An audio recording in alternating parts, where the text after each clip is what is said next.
అందరికీ నమస్కారం అండి. ఈరోజు నిజంగా నా గెస్ట్ గురించి ఒక్క మాటలో నేను చెప్పలేను, కానీ ఒక చిన్న మాట చెప్పాలి. ఒక చిన్న పరిచయం, ఏదో ఒక ప్లేస్లో ఒక చిన్న పరిచయం.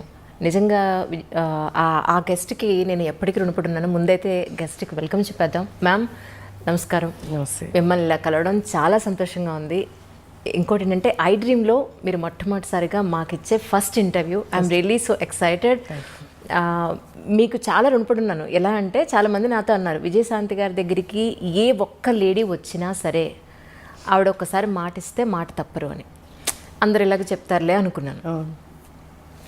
నాది ఒక చాలా చిన్న పరిచయం. యాక్చువల్లీ నేను మీకు గుర్తున్నాను అనుకున్నాను. సరిలేరు నీకెవరు షూటింగ్ అప్పుడు కలిసాం, మీరు నన్ను అడిగారు.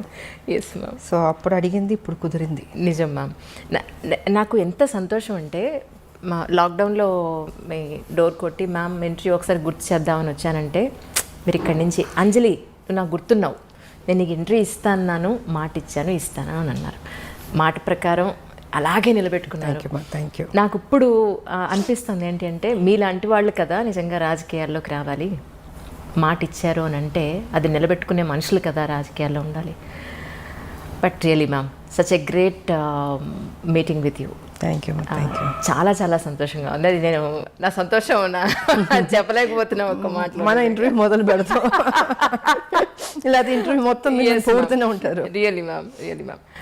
మ్యామ్ యాక్చువల్లీ మీ లైఫ్ని ఒక 3 పార్ట్స్గా తీసుకుంటే, ఒకటి మీ పర్సనల్ లైఫ్, 2 సినీ రంగ ప్రవేశం, 3 రాజకీయ జీవితం. ఈ మూడింటిని ఐ డ్రీమ్లో ఒక బయోగ్రఫీ లాగా కమింగ్ జనరేషన్స్ ఎప్పుడు ఆల్మోస్ట్ యూట్యూబ్లో 100 సంవత్సరాలు ఉంటుందట. సో దీని ఒక బయోగ్రఫీ లాగా తీసుకుని మీ జీవితంలో ఈ 3 ఎలిమెంట్స్లో ఇంపార్టెంట్ ఎలిమెంట్స్ని అలా డీటెయిల్డ్గా తీసుకుందనే ఉద్దేశంతో వచ్చిన కారణం. ఈ అవకాశాన్ని ఇచ్చిన మీకు నిజంగా చాలా చాలా ధన్యవాదాలు. ఒక్కసారి ఇప్పుడు దసరా నవరాత్రులు నడుస్తున్నాయి, చాలా డిఫరెంట్గా పెట్టారు బొట్టు. ఈ బొట్టుకి దసరాకి లేదు, నేను దీక్షలో ఉన్నాను. నేను ఆ పూజ చేస్తున్నాను, నేను నవరాత్రి పూజలు. సో కొన్ని పూజలు అంటే నేను డెఫినెట్గా నేను చేస్తూ ఉంటాను. సో ఇది నవరాత్రి కాబట్టి అమ్మవారికి ఆ దీక్షలో ఇంకా చేస్తున్నాను నేను. ప్రశాంతంగా ఉంటుంది మాకు, అంటే మార్నింగ్ అన్ని పూజలే ఉంటాయి కదా మాకు.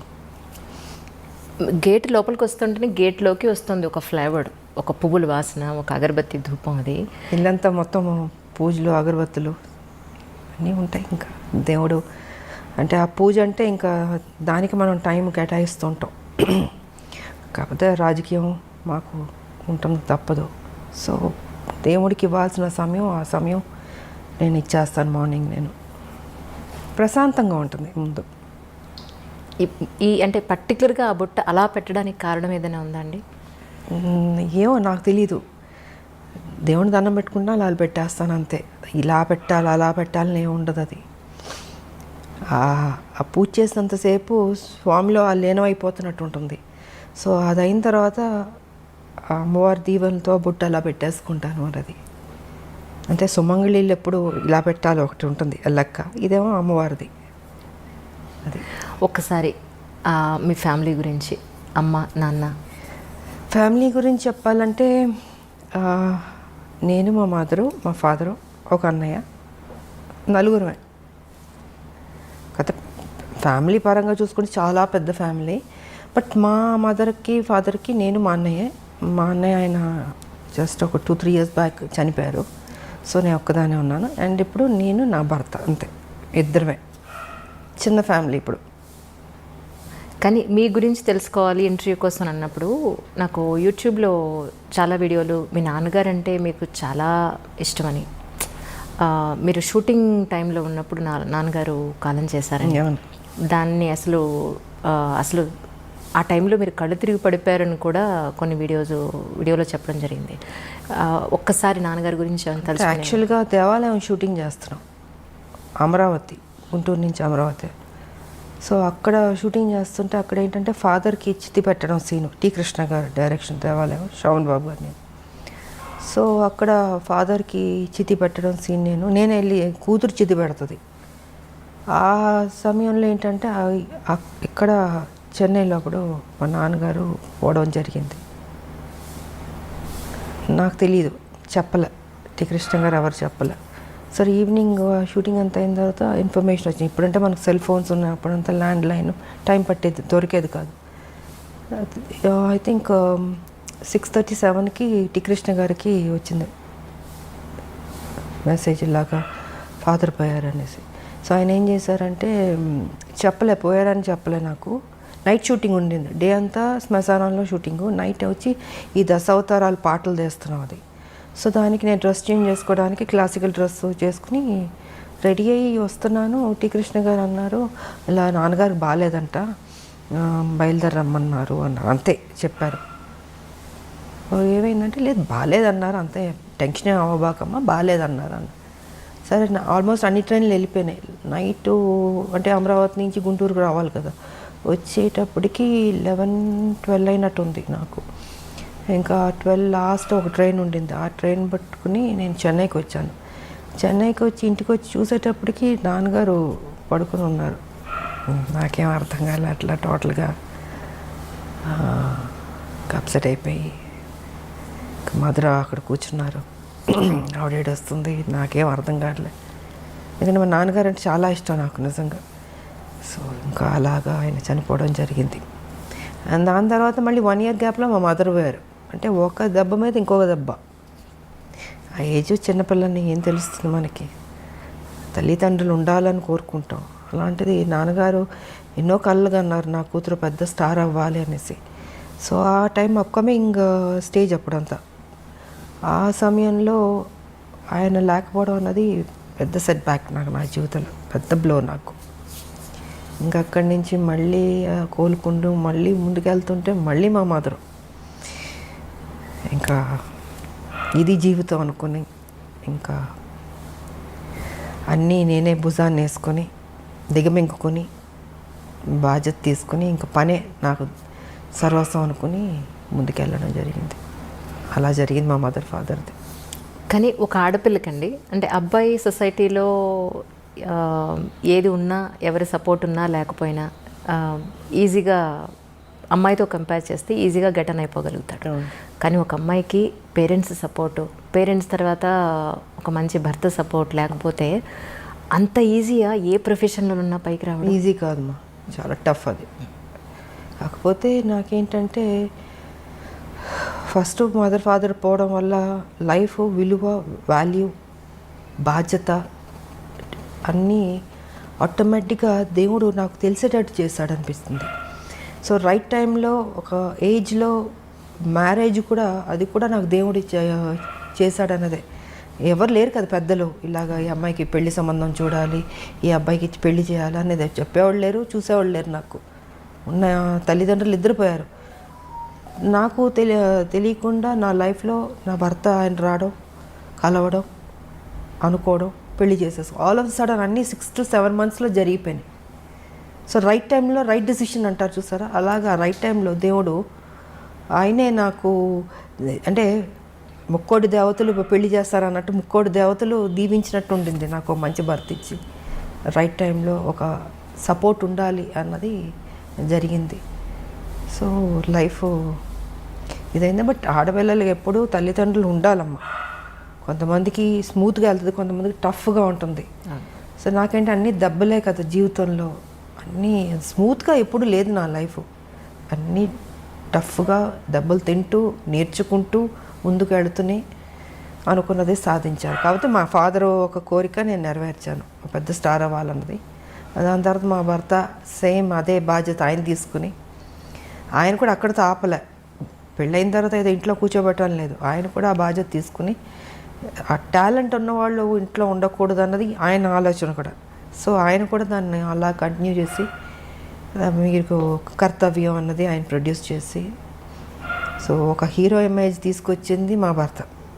అంటే తను ఓన్లీ ఒక హౌస్ వైఫ్లో లేకపోతే ఈ గ్లామరో ఇలా కాదు, ఇంకేదైనా కొత్తగా చేద్దామని పోలీస్ ఆఫీసర్ది కర్తవ్యం అన్నది ఆయన ప్రొడ్యూస్ చేశారు.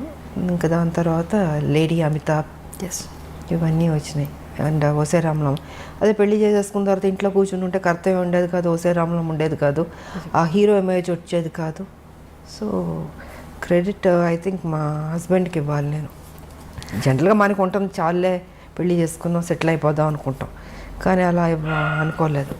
ఇంకా అది కూడా కాదు, దాని తర్వాత మళ్ళీ పాలిటిక్స్ కూడా నా మనసులో ఉంటుంది మనకి, కాకపోతే అవన్నీ జరుగుతాయా అని ఒక డౌట్ కూడా ఉంటుంది. కానీ వెనక నుంచి సపోర్ట్ చేసి ముందుకు నడిపిస్తూ ఈ దారిలో వెళ్ళు, ఈ దారిలో నువ్వు చేయి, నీ డ్యూటీ నువ్వు కరెక్ట్గా చేయి, ఆటోమేటిక్గా అన్నీ సర్దుకుంటాయి, మంచి జరుగుతాయి అన్నది ఆయన చెప్పింది. ఇంకా అలాగా. కానీ ఒక విమెన్ ఏ ఇండస్ట్రీలో ఉన్నా సరే ఒక ఇమేజ్ తెచ్చుకోవడం, వాళ్ళకంటూ ఒక గుర్తింపు తెచ్చుకోవడం అనేది చాలా కష్టం.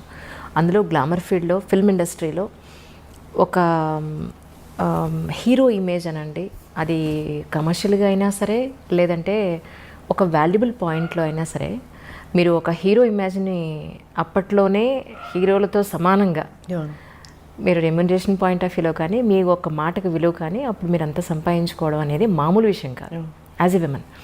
సో అదంతా ఈజీ అండి. ఒక అమ్మాయికి ఒక హీరో ఇమేజ్ని తీసుకొచ్చి ఫస్ట్ థింగ్ ఏంటంటే మనం మెంటల్గా ప్రిపేర్ అవ్వాలి. హీరోలు ఫైట్ చేసేది మనం చూస్తున్నప్పుడు, మేము హీరోలు పక్కన చేసేటప్పుడు కొన్ని సీన్స్లో వచ్చి హీరో ఫైట్ చేస్తుంటాడు, మనం రియాక్షన్ ఇవ్వాలి. అప్పుడు అనిపించేది అయ్యో పాపం ఇంత కష్టపడుతున్నారు, ఇంత ఎగురుతున్నారు, కొడుతున్నారు, దెబ్బలు తగులుతుంటాయి వాళ్ళు కూడా. అలాంటిది నాకు వచ్చేటప్పటికి నేను అసలు ఫస్ట్ నాకు కొంచెం టైం పట్టింది నేను అడ్జస్ట్ అవ్వడానికి. అంటే ఆ ప్యాటర్న్లోకి తీసుకురావడం, నా ఫిజిక్ కావచ్చు, నా ఆ స్టైల్ కావచ్చు, ఒక మహిళలా చేసినట్టు ఉండకూడదు. అంటే ఒక హీరో ఒక రఫ్ అండ్ టఫ్ ఆ బాడీ లాంగ్వేజ్ తెచ్చుకోవాలి, దాంట్లో ఇమిడిపోవాలి. సో ఇట్ టుక్ టైం నాకు అది అడ్జస్ట్ అవ్వడానికి. అండ్ ఫస్ట్ పిక్చర్కి నా ఫైట్స్కిను సెకండ్ థర్డ్ దానికి ఇంప్రూవైజ్ చేసుకుంటూ వెళ్ళాను. సో ఇంకా దాని తర్వాత ది బెస్ట్ అన్న పేరు తెచ్చుకున్నాను నేను. అండ్ ఇంకోటి ఏంటంటే ఎందుకు చేయలేము, మనం చేద్దాం, రిస్క్ అయినా పర్లేదు. అప్పుడు మాకు ఈ గ్రాఫిక్స్ అంత లేదు, సో ఏదన్నా కూడా ఒరిజినలే ఉండదు, డూప్ లేకుండా చేసేదాన్ని. చేద్దామని మాస్టర్లతో కన్విన్స్ చేసి ఇంకా సాహసాలే అన్నీ, ఎంత 20 అడుగులో 30 అడుగులు దూకమన్నా దూకేవాళ్ళం. మళ్ళీ గన్ ఒకటి పట్టుకుని దాంతో షూట్ చేసుకుంటూ, మామూలు కాదు అసలు. సో ఇలాగా ఇంప్రూవైజ్ చేసుకుంటూ ఇంకా బెటర్మెంట్ చేద్దాం అన్నది సినిమా నుంచి సినిమాకి బెటర్ అయింది నాకు. సో నన్ను నేను ప్రూవ్ చేసుకోగలిగాను, ఒక యాక్షన్ హీరోలే కాదు హీరోయిన్ కూడా చేయగలుగుతుందని. మళ్ళీ దాంట్లో స్టైల్ ఉండాలి, అందం ఉండాలి. ఏదో కొట్టామన్నట్టు కాకుండా ఎక్స్ప్రెషన్ ఉండాలి, బాడీ లాంగ్వేజ్ కరెక్ట్గా ఉండాలి, ఫినిషింగ్ బాగుండాలి. అది డ్యాన్స్ కావచ్చు, ఫైట్స్ కావచ్చు, ఏదైనా బ్యూటీ ఉండాలి, న్యాచురల్గా ఉండాలి, ఆర్టిఫిషియల్గా ఉండకూడదు. ఏదో ఇప్పుడు జంప్ చేయమన్నారు ఇలా జంప్ చేయడం కాదు, ఒరిజినల్గా జంపింగ్లానే ఉండాలి, రఫ్ లుక్ ఉండాలి. సో ఇలాగ నా బాడీని నేను మలుచుకుంటూ చేశాను నేను. కానీ ఫిల్మ్ ఇండస్ట్రీలో ఒక అమ్మాయికి గ్లామర్ పాత్రలు జనరల్గా అందరికీ వస్తుంటాయి, కానీ ఆర్టిస్ట్ వాళ్ళలో ఉన్న నటనని బయటికి తీసుకురాగలిగే డైరెక్టర్లు కానీ, అలాంటి సినిమాలు కానీ, అలాంటి కథలు కానీ, you are really so blessed. ఒక స్వయం కృషి తీసుకున్న, వందే మాతరం తీసుకున్న, తీసుకోవాలంటే టీ కృష్ణ గారు అండి. అవునండి, ఆయనకి నేను రుణపడి ఉన్నాను, థ్యాంక్స్ చెప్పుకోవాలి. ఎందుకంటే ఆయన ఎక్కడున్నా ఆయన బ్లెస్సింగ్స్ ఉన్నాయి. తనలో ఒక నటన ఉందన్నది నేటి భారతంలో తీసుకొచ్చాడు బయటికి. తీసుకొచ్చి నాకు రావాల్సిన పేరు అద్భుతంగా వచ్చింది. ఓ విజయశాంతి ఓన్లీ గ్లామర్ కాదు, తను నటించగలుగుతుందని ఆ క్రెడిట్ కృష్ణ గారికి వెళ్తుంది. ఆయన ఏం చేశారు, అక్కడితో కాకుండా ఆయన అన్ని సినిమాల్లో విజయశాంతినే ఉంచాలి అంటే ఆయన మైండ్ సెట్లో ఏముంది, ఓ రెవల్యూషనరీ ఫిలిమ్స్ అంటే అది తను సూట్ అవుతుంది, ఆయన రాసుకున్న కథకి ఆ పాత్రకి తను న్యాయం చేయగలుగుతుంది, తన ఎక్స్ప్రెషన్స్ బాగా రాబట్టగలుగుతుంది, సో బాగుంది అన్నది ఆయన మైండ్లో పెట్టుకుని ప్రతి సినిమాకి ఇంక తనే ఉండాలి, శాంతమ్మే ఉండాలి, అంతే ఆప్యాయతగా పిలిచాడు శాంతమ్మని. సో ఆయన ప్రతి సినిమాలకు పెట్టేవారు. నేను ఒక స్టేజ్లో అన్న అని పిలిచేదా, అన్న మీకు బోర్ కొట్టదా, అన్ని సినిమాల్లో నేనే పెడతాను, ఇంకొక హీరోయిన్ పెట్టండి అన్న. లేదు శాంతమ్మ నువ్వే చేయాలి, నువ్వే బాగా చేస్తున్నావు అనేసి. ఒక స్టేజ్లో అయితే ప్రతిఘటన అయితే నేను అన్నాను, కథ విన్నాను బాగుంది, బట్ నాకు డేట్లు కుదరలేదు, టోటల్గా బిజీగా ఉన్నాను. అప్పుడు అన్నాను, అన్న కుదరట్లేదు అంటే, నువ్వు చెయ్యాలి, ఇది నువ్వు చేయకపోతే నేను చెయ్యను, భీష్మించి కూర్చున్నాడు ఆయన. ఇంకా ఏంటంటే ఆఖరికి అందరు ప్రొడ్యూసర్లు రిక్వెస్ట్ చేసి 1 నెల నాకు ఇవ్వండి అని 1 మంతే నాకు వెళ్ళాను, వైజాగ్ వెళ్ళి కంప్లీట్ చేసుకుని వచ్చేసాను. సో అంటే నేను చేయలేను అనుకున్నది దేవుడు కూడా అక్కడ కూడా నువ్వే చేయాలన్నట్టు చేయించాడు. అది అదొక మలుపు మళ్ళీ. నిజంగా సూపర్ స్టార్ అన్నది ప్రతిఘటనతో స్టార్ట్ అయింది నాకు అవును. ఆ టైటిల్. కానీ అప్పట్లో ప్రతిఘటన అంటే ఒక రెవల్యూషన్ తీసుకొచ్చారు. అసలు యాక్చువల్గా చాలా చిన్నమ్మాయి నేను. ఎగ్జాక్ట్లీ. అందరూ ఏమన్నారంటే అదేంటి కృష్ణ మరీ చిన్నపిల్లతో యాక్ట్ చేపిస్తున్నావు, ఒక లెక్చర్ క్యారెక్టర్ అంటే ఒక 30 ఏళ్ళు 40 ఏళ్ళు ఊహించుకుంటారు, బట్ ఆల్మోస్ట్ చాలా యంగ్ నేను. అంటే అందరూ క్రిటిసైజ్ చేశారు, అదేంటది ఆవిడ మరీ చిన్నపిల్ల ఉంది, చేయగలుగుతుందా, చేయలేదు, తప్పు చేస్తున్నావు, డెసిషన్ రాంగ్ అవుతుంది అని కృష్ణ గారితో. అంటే నాకు తెలుసు ఏం చేయించాలని కొంచెం గెటప్ అంతా వేసి మూడేసి కొంచెం పెద్ద అమ్మాయిలా కనపడేటట్టు చేసి నేను కూడా ఛాలెంజ్గా తీసుకున్నాను. ఎప్పుడైతే క్రిటిసైజ్ చేశారో నువ్వు చేయలేవేమో అని, ఎందుకు చేయలేను, నన్ను ఎప్పుడైనా అలా అంటే నాకు నేను ఊరుకోలేను, ఇంక దాన్ని ఛాలెంజ్గా తీసుకుంటాను. ఇంక తీసుకుని సో కృష్ణ గారు పట్టుబట్టడం, నేను ఆ ఛాలెంజ్గా తీసుకోవడం, అది అద్భుతంగా సక్సెస్ అయింది. అది మలుపు తిరిగింది నా లైఫ్ దాంతో. మీలో నటనని బయటికి తీసుకొచ్చింది ఒక మాస్. అందరూ గ్లామర్ని చూస్తే ఆయన మాత్రం మీలో ఉన్న అంతే. ఫస్ట్ కృష్ణ గారికి క్రెడిట్ వెళ్తుంది, దాని తర్వాత మిగతా వాళ్ళందరూ మంచి డైరెక్టర్లు, గొప్ప డైరెక్టర్లు పనిచేస్తారు, బట్ డిఫరెంట్ క్యారెక్టర్స్. బట్ ఆ అమ్మాయిలో ఆ టాలెంట్ ఉన్నదని తీయాలి కదా ఎవరో ఒకళ్ళు, అది టీ కృష్ణ గారు. అవునా. కానీ ఒక ఆర్టిస్ట్కి తన జీవితం మొత్తం మీద చూసుకుంటే మహా అయితే ఒక 2, 3 దొరుకుతాయేమో అలాంటి రేర్ మనిషి కదా. కానీ మీ విషయంలో ఒక పెద్ద లిస్టే ఉందండి. నిజంగా నేను ప్రిపేర్ చేసుకున్నాను, చదవండి లిస్ట్. అసలు మామూలు కాదు. మీరు టీ కృష్ణ గారితో చేసిన సినిమా దగ్గర నుంచి టీ కృష్ణ గారితో దగ్గర మీరు 6 సినిమాలు కంటిన్యూస్గా చేశారు. అన్నింటికన్నా మించి అసలు మీరు చేసిన సినిమాలన్నింటిలో అద్భుతమైన ఆర్టిస్ట్ని బయట తీసుకొచ్చిన సినిమాలంటే 10ల సంఖ్యలో ఉన్నాయి. ఎవరికన్నా 3, 4 చెప్పుకోవడానికి ఉంటాయి అసలు. అలాంటిది యూఆర్ రియల్లీ బ్లెస్డ్ అండి నిజంగా. అది మా అందరూ దేవుడు ఎందుకో నా మీద కొంచెం ప్రేమ ఎక్కువైనట్టుంది, అందుకే అంత మంచి చేశాడు నాకు. మనసు మంచిది కాబట్టి మంచిగా జరుగుతుంది. నిజంగా నేను ఎప్పుడు ఎవరి గురించి చెడుగానో నాకు అనవసరం, నా పని, నా డ్యూటీ, నా ఇల్లు, అంతే. ఇదే నా ప్రపంచం అనుకున్నాను నేను. కానీ అదే ఒక అమ్మాయికి ఎక్కడన్నా మీకు తెలుసుండి ఒక అమ్మాయికి ఎక్కడన్నా అన్యాయం జరిగింది అని అంటే మాత్రం నిజంగా రాములం బయటకు వస్తుంది అనేది మొన్న అమ్మాయి విషయంలో చిన్నపిల్ల. ఆఫ్ కోర్స్ అది మహిళలకి ఎప్పుడు న్యాయం జరగాలనేది మాత్రం నేను ఫస్ట్ నుంచి పోరాడుతూనే ఉన్నాను. నా వాయిస్ రేస్ చేశాను నేను. బాధగా ఉంటుంది, ఎందుకంటే ఒక మహిళగా నాకు తెలుసు ఆ కష్టాలు, ఎంత కష్టపడితే కానీ ఒక పొజిషన్కి రారు, ఎంత స్ట్రగుల్ అవ్వాల్సి వస్తుంది. ప్రతి చోట అడ్డంకి ఉంటుంది. అంటే మన ప్రొఫెషన్లో ఏ ప్రొఫెషన్ ఎన్నుకున్నా దాంట్లో అచీవ్ చేయడానికి అడ్డుపొలలు వేస్తూ ఉంటారు, వెనక్కి లాగుతుంటారు. సో ఆ పెయిన్ కానీ నాకు తెలుసు. అది కాక మొన్న జరిగిన ఇన్సిడెంట్ అయితే అది మరీ దారుణం అమ్మ. నాకు నిజంగా అది ఆ మధ్యన ఒక 3 months బేబీ, మళ్ళీ అది రిపీట్ చేయాలంటే మళ్ళీ నా మూడ్ పాడైపోద్ది. అది అంటే ఎలాంటి ప్రపంచం ఎలాగైపోతుంది, బాగుపడద్దు అనుకుంటే ఇంకా వర్స్ట్ అవుతుంది ఏంటి అన్నది నిజంగా బాధగా ఉంది. అది తెలియదు మరి, మారాలమ్మా. అదే మొన్న చాలా రోజుల తర్వాత మీరు ఆ ఇష్యూ గురించి ఆ శవం అతనిది కాదు, మీరు అసలు ఏం చేశారో చెప్పండి అని డిపార్ట్మెంట్ వాళ్ళు. బికాస్ ఫస్ట్ లేదంటారు, కాస్త ఉందంటారు. అంటే ఒక వ్యక్తిని పట్టుకోవడానికి ఎందుకు ఇంత గేమ్ అనేది నేను చెప్పదలుచుకుంది ఆ రోజు. అండ్ నిజంగా నడి రోడ్డు మీద చంపాలి వాడిని, అంత కోపం వచ్చింది నాకు. సరే ఇంకా వీళ్ళు చేసే పోలీసులు చేసే గేమ్ అన్నీ చేస్తుంటారు, ఎన్కౌంటర్లు చేస్తారు, ఇవన్నీ చేస్తారు.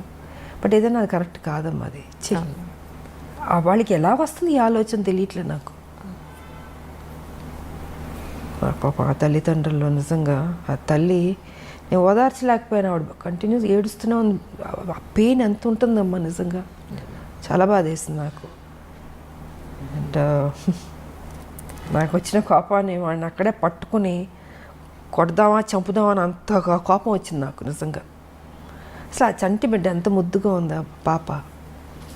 నిజమా, వాడికి ఒక బిడ్డ ఉన్నట్టుంది. ఐ డోంట్ నో మరి ఇలా మైండ్లో ఏమైనా దెయ్యం దూరుతుందా, రాక్షసులానో కూర్చుంటారో తెలియదు మరి. చిచి, సమాజం పాడైపోయిందమ్మా చాలా మ్యామ్. నిజం. మెయిన్ ఈ డ్రగ్స్ వల్ల వాళ్ళు ఏం చేస్తున్నారో వాళ్ళకి తెలియకపోవడం వల్ల గవర్నమెంట్ ప్రతి స్టేట్లో గవర్నమెంట్ చాలా సీరియస్గా తీసుకోవాలి ఈ విషయం మాత్రం. అంటే ఆ మత్తులో తేడా తెలియట్లేదు వాళ్ళకు కూడా. తల్లి చెల్లి బిడ్డ అన్న తేడా కూడా లేకుండా మృగంలాగా తయారైపోయారు. సో డ్రగ్స్ అనేది కంట్రోల్ చేయాలి, లేకపోతే టోటల్గా చట్టాలు ఇంకా స్ట్రాంగ్ చేయాల్సిందే. నాన్నగారు కాలం చేసిన తర్వాత మళ్ళీ టి కృష్ణ గారు కాలం చేసినప్పుడు మీరు అంతగా కదిలిపోయారని చెప్పి Yeah. విన్నాను మ్యామ్. అసలు అంటే ఆయన సినిమాల ద్వారా మీలో ఉన్న నటీమణిని బయటకు తీసుకురావడం ఒకటే కాకుండా ఆయనతో ఉన్నంత బాండింగ్ అంటే ఏం చెప్తారు మ్యామ్? ఒక అన్న చెల్లెల్ని ఎంత అపురూపంగా చూసుకుంటారో అలాగా ఆయన కానీ వదిన ఆవిడ కానీ ఎంతో ఆప్యాయతగా. అప్పుడు గోపీచంద్ అంతా చిన్నపిల్లలు, అవును. ఇంకొక పెద్ద బాబు ఉండేవాడు, అబ్బాయి కూడా చనిపోయాడు, ఎస్ మ్యామ్. పాప ఒకటి ఉంది. సో అందరూ ఒక ఫ్యామిలీలా ఉండేవాళ్ళు నిజంగా, అంత అన్యోన్యంగా. ఆయన ప్రతిదీ కేర్ తీసుకుని శాంతమ్మ ఇది చేయాలి ఇది చేయాలి అనేసి. అలాగన్నా ఓసారి పొరపాటు అయ్యేది, అంటే యాక్టింగ్ ఈ సీన్ సరిగా రాకపోతే ఊరుకునేవాడు కాదు, ఆయన తిట్టేవాడు ఆయన. ఈ రేపటి పౌరుల షూటింగ్లో అయితే పెద్ద సీను, కోర్టుని గుడి బయట పెట్టి లెంతీ డైలాగ్ పెట్టి చేయాలి. ఆయన అప్పటికి క్యాన్సర్తో బాధపడుతూ బెడ్ మీద పడుకొని డైరెక్షన్ చేస్తున్నారు. సో ఆ సీన్ ఏంటంటే గంటలు గంటలని చేతులు చేయాలి. నేను ఒక ప్యాటర్న్లో చేసుకుంటూ వస్తున్నాను, చేసుకుంటూ వస్తే కట్ చేసి చేతులు ఇలాగ చేయాలి కదా, ఎందుకు ఇలా ముడుచుకుని చెప్తావు డైలాగు డామ్ డూమ్ అని తిట్టేశాడు ఆయన. నాకు అర్థం కాలే, ఎప్పుడు నేను చూడలేదు ఆయన్ని అంత ఎమోషన్ అయ్యి కోపం రావడం అనేది. ఒక నిమిషం కూర్చుని పోయాను, నేను ఎక్కడ పొరపాటు చేస్తున్నాను అనుకుని చూసుకుని నాకు కొంచెం టైం అన్నాను. వెళ్ళి 5 minutes కూర్చుని ప్రిపేర్ అయ్యాను, వచ్చాను, సింగిల్ టేక్లో ఓకే చేస్తాను. అంటే ఎక్కడో పొరపాటు జరగచ్చు, అంటే ఆయన మైండ్లో ఇలాగ ఈ క్యారెక్టర్ ఇలా చేయాలి, వైల్డ్గా చేతులని చూపించి అది ఇది ఇలా చేయాలని అని ఉంది. నేను ఒక ప్యాటర్న్లో డైలాగ్ చెప్పుకుంటూ మామూలుగా చేసుకుంటూ వెళ్ళినా, అది కాదు, నాకు అది కావాలి. సీరియస్గా అరిచేసాడు మొత్తం క్రౌడ్, అందరూ జనాలు ఏనాలు. నాకు కొంచెం అప్సెట్ అయ్యాను నేను, ఇదేంట్రా ఇది ఫస్ట్ టైం. బట్ తెలుసు ఆయన హెల్త్ బాగాలేదని తెలుసు. సరే నాకు 5 minutes అని వెళ్ళి కూర్చుని మళ్ళీ నేను ఏ రకంగా చేస్తే బెటర్ అని రివైజ్ చేసుకుని వెళ్ళి చేశాను. I was happy. సో ఇలా ఉండేదమ్మా ఆయనది. అండ్ ఇంకోటి ఏంటంటే ఆయన చనిపోయినప్పుడు నేను ఊటీలో ఉన్నాను. సో ఊటీలో నాకు తెలిసింది వై హరికృష్ణ గారు ఉన్నారు అప్పుడు. కళ్యాణ తాంబూలం షూటింగ్ శోభన్ బాబు గారు నాది జరుగుతుంది. అంటే అప్పుడు తెలిసేటప్పటికి డెఫినెట్గా ఆయన నాకు ఒక గురువు, నాకు ఒక అన్న, అంత కేర్ తీసుకున్న లైఫ్ ఇచ్చిన ఒక గొప్ప వ్యక్తి. ఆయన చనిపోతే మనం ఎలా వదిలేస్తామని అక్కడి నుంచి ఊటీ నుంచి ట్రైన్ పట్టుకుని మొత్తం 2 ట్రైన్లు మారి వెళ్ళాను నేను. వెళ్ళి శ్మశానానికి వెళ్ళేటప్పటికి ఆల్మోస్ట్ అన్నీ అయిపోయినాయి. నేను రీచ్ అయ్యేటప్పటికి వదునున్నారు ఆవిడ అక్కడ. ఇంకా అప్సెట్ అయిపోయాను నేను, అంత గౌరవం నాకు ఆయన అంటే. సో అలా జరిగింది టి కృష్ణ గారు. కానీ టి కృష్ణ గారు కాలం చేసిన తర్వాత వాళ్ళ పిల్లలని చాలా దగ్గరుండి మీరు చూసుకుని వాళ్ళ చదువులతో సహా మీరు పట్టించుకున్నారని అన్నారు, అది ఎంతవరకు నిజం? అలాగని కాదు, వాళ్ళది ఏంటంటే వాళ్ళు ఎవరి దగ్గర ఏమి తీసుకోరు. వదిన ఆవిడ క్యారెక్టర్ ఏంటంటే ఒకళ్ళ సాయం తీసుకోదు ఆవిడ ఫస్ట్ నుంచి. ఆవిడ ఒక డిఫరెంట్గా, సో వాళ్ళ ఒక మెథడ్లో వాళ్ళ ఒక పద్ధతిలో వాళ్ళ లైఫ్ అలా ఉండేది. వీళ్ళు నాకు ఇది హెల్ప్ చేయాలి, ఈ హెల్ప్ తీసుకుంటాం అంటే తీసుకోరు వాళ్ళు. కొన్ని సందర్భాల్లో అడిగాము మేము, బట్ లేదు. సరే అనేసి ఇంకా పిల్లలు ఇంకా ఫారెన్ వెళ్ళి చదువుకుని, ఇంకొక అబ్బాయి ఏమో ఇంకా నేను నా ప్రొఫెషన్లో నేను తిరుగుతూ ఇలా ఉండేది. మధ్యలో బాబురావు ఆయన ఉండేవారు ప్రొడ్యూసరు. సో వారితో సినిమా మిగతాది భారతనారి ఇవన్నీ చేసి ఇలా ఉండేది. అప్పుడప్పుడు మాట్లాడేవాళ్ళు.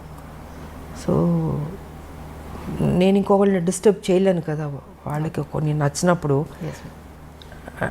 అది కరెక్ట్ కూడా కాదు అది అన్నది వాళ్ళ ఆలోచన. సో ఆ గౌరవం మాత్రం నాకు ఇప్పటికీ ఉంది. కానీ రాజకీయాల్లోకి రావాలి అనేది మీ సొంత నిర్ణయమేనండి? రాజకీయాల్లో రావాలన్నది అయితే తెలంగాణ ఇష్యూ అన్నది మైండ్లో ఉంది. బికాజ్ ఈ రజాకార్లు, నిజాం పరిపాలన, మా తాతగారి ఫ్యామిలీ, మా పెద్ద ఫ్యామిలీ ఎలా డిస్టర్బ్ అయింది, ఎలాగా అంటే ఒక చంపడానికి వస్తున్న వాళ్ళు అరిచేతిలో పట్టుకుని చిన్నపిల్లలు. మా మదర్ ఇంకా నేను ఇప్పుడు లేదు, విజయశాంత మనిషే లేదు ఇప్పుడు. ఇంకా మా మదర్కి మ్యారేజ్ అవ్వలే, ఆవిడ యంగ్, ఆవిడ పెద్ద ఫ్యామిలీ. సో అక్కడి నుంచి చంపడానికి వస్తున్నారనేప్పుడు మా తాత ఏం చేశారు, ఆస్తి మొత్తం ఏటూరు నగరం మొత్తం వదిలి చెన్నైకి వెళ్ళిపోయారు. ఏం చేస్తారు ఇంకా, నా కుటుంబాన్ని బతికించుకోవాలని దీంతో అందరిని తీసుకుని చెన్నైకి వెళ్ళిపోయి ఇంకా అక్కడ ఉండి దాని తర్వాత అందరు పెద్దోళ్ళు అయ్యి ఒక కథ. ఇంకా మా పిన్ని ఆవిడ ఈ సినిమాలు, దాని తర్వాత మా మ్యారేజ్, మా మదర్కి మ్యారేజ్ అవ్వడం. ఆ తర్వాత విజయశాంతి పాత్ర ఎప్పుడో వచ్చింది, ఒక అమ్మాయి పుట్టి. అప్పుడు హైదరాబాద్లో ఉండేవారు మా మదర్ ఫాదరు, డాడీ ఇక్కడ జాబ్ చేస్తూ ఉండేవారు. సో మా మదర్ ఇక్కడ కన్సీవ్ అయింది ఆవిడ, అండ్ డెలివరీకి చెన్నైకి వెళ్ళింది అప్పుడు. సో ఇలాగా విజయశాంతి అప్పుడు బయట ప్రపంచానికి వచ్చింది. కానీ సపరేట్ తెలంగాణ అప్పుడు సో అలాగా దీంతో నాకు మా మదరు ఒక సర్టన్ టైంలో ఇలా అలా చెప్పి మామూలు కూర్చుంటాం, మదర్ నేను కూర్చుని మాట్లాడుకుంటున్నప్పుడు ఏంటంటే ఆవిడ చిన్నప్పుడు ఏం జరిగింది, రజాకార్లు, నిజాం పరిపాలన, ఇవన్నీ చెప్తూ ఎక్కడో తెలియని ఒక విత్తనం పడింది బుర్రలో. సరే ఆ సాఫ్ట్ కార్నర్ అలా వచ్చి ఒక స్టేజ్లో తెలంగాణ అన్న దీని మీద ఒక టాపిక్ వచ్చినప్పుడు ఇంకా మా హస్బెండ్ కూడా yes you have to do అన్నది. ఇంకా ఆయన నన్ను టైం వచ్చింది ఎంటర్ ది డ్రాగన్ లాగా వార్ ఫీల్డ్లోకి దిగు అన్నది ఇంకా ఆయన చెప్పడం, మనం దిగడం మొదలుపెట్టాం. 1998 జనవరి 26 బీజేపీలో చేరడం జరిగింది. కానీ బాలకృష్ణ గారితో, చిరంజీవి గారితో ఎక్కువ సినిమాలు చేశారు. ఆల్మోస్ట్ 17-18 సినిమాలు దగ్గర.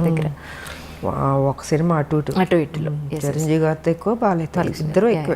జస్ట్ 1 or 2 మూవీస్, పెద్దగా డిఫరెన్స్ కూడా అవును. అయితే నిప్పురవ్వ సినిమా తర్వాత మళ్ళీ బాలకృష్ణ గారితో చేయకపోవడానికి అంటే తర్వాత స్టోరీ ఏమి సెట్ కాలేదంటారా? తర్వాత చేయకపోవడానికి కానీ ఎవరితో చేయకపోవడానికి కాదమ్మా, పరిస్థితులను బట్టి ఆ రోజుకి వేరే సినిమాల కమిట్మెంట్లను బట్టి. ఇప్పుడు ఒక సినిమా వచ్చినప్పుడు మనం చేయగలుగుతాం, బాగుంటే చేస్తాం.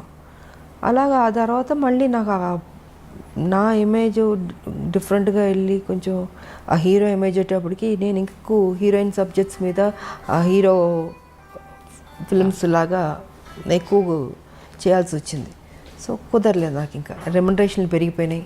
ఎగ్జాక్ట్లీ హైయెస్ట్ రెమ్యునరేషన్ తీసేసుకున్నాను.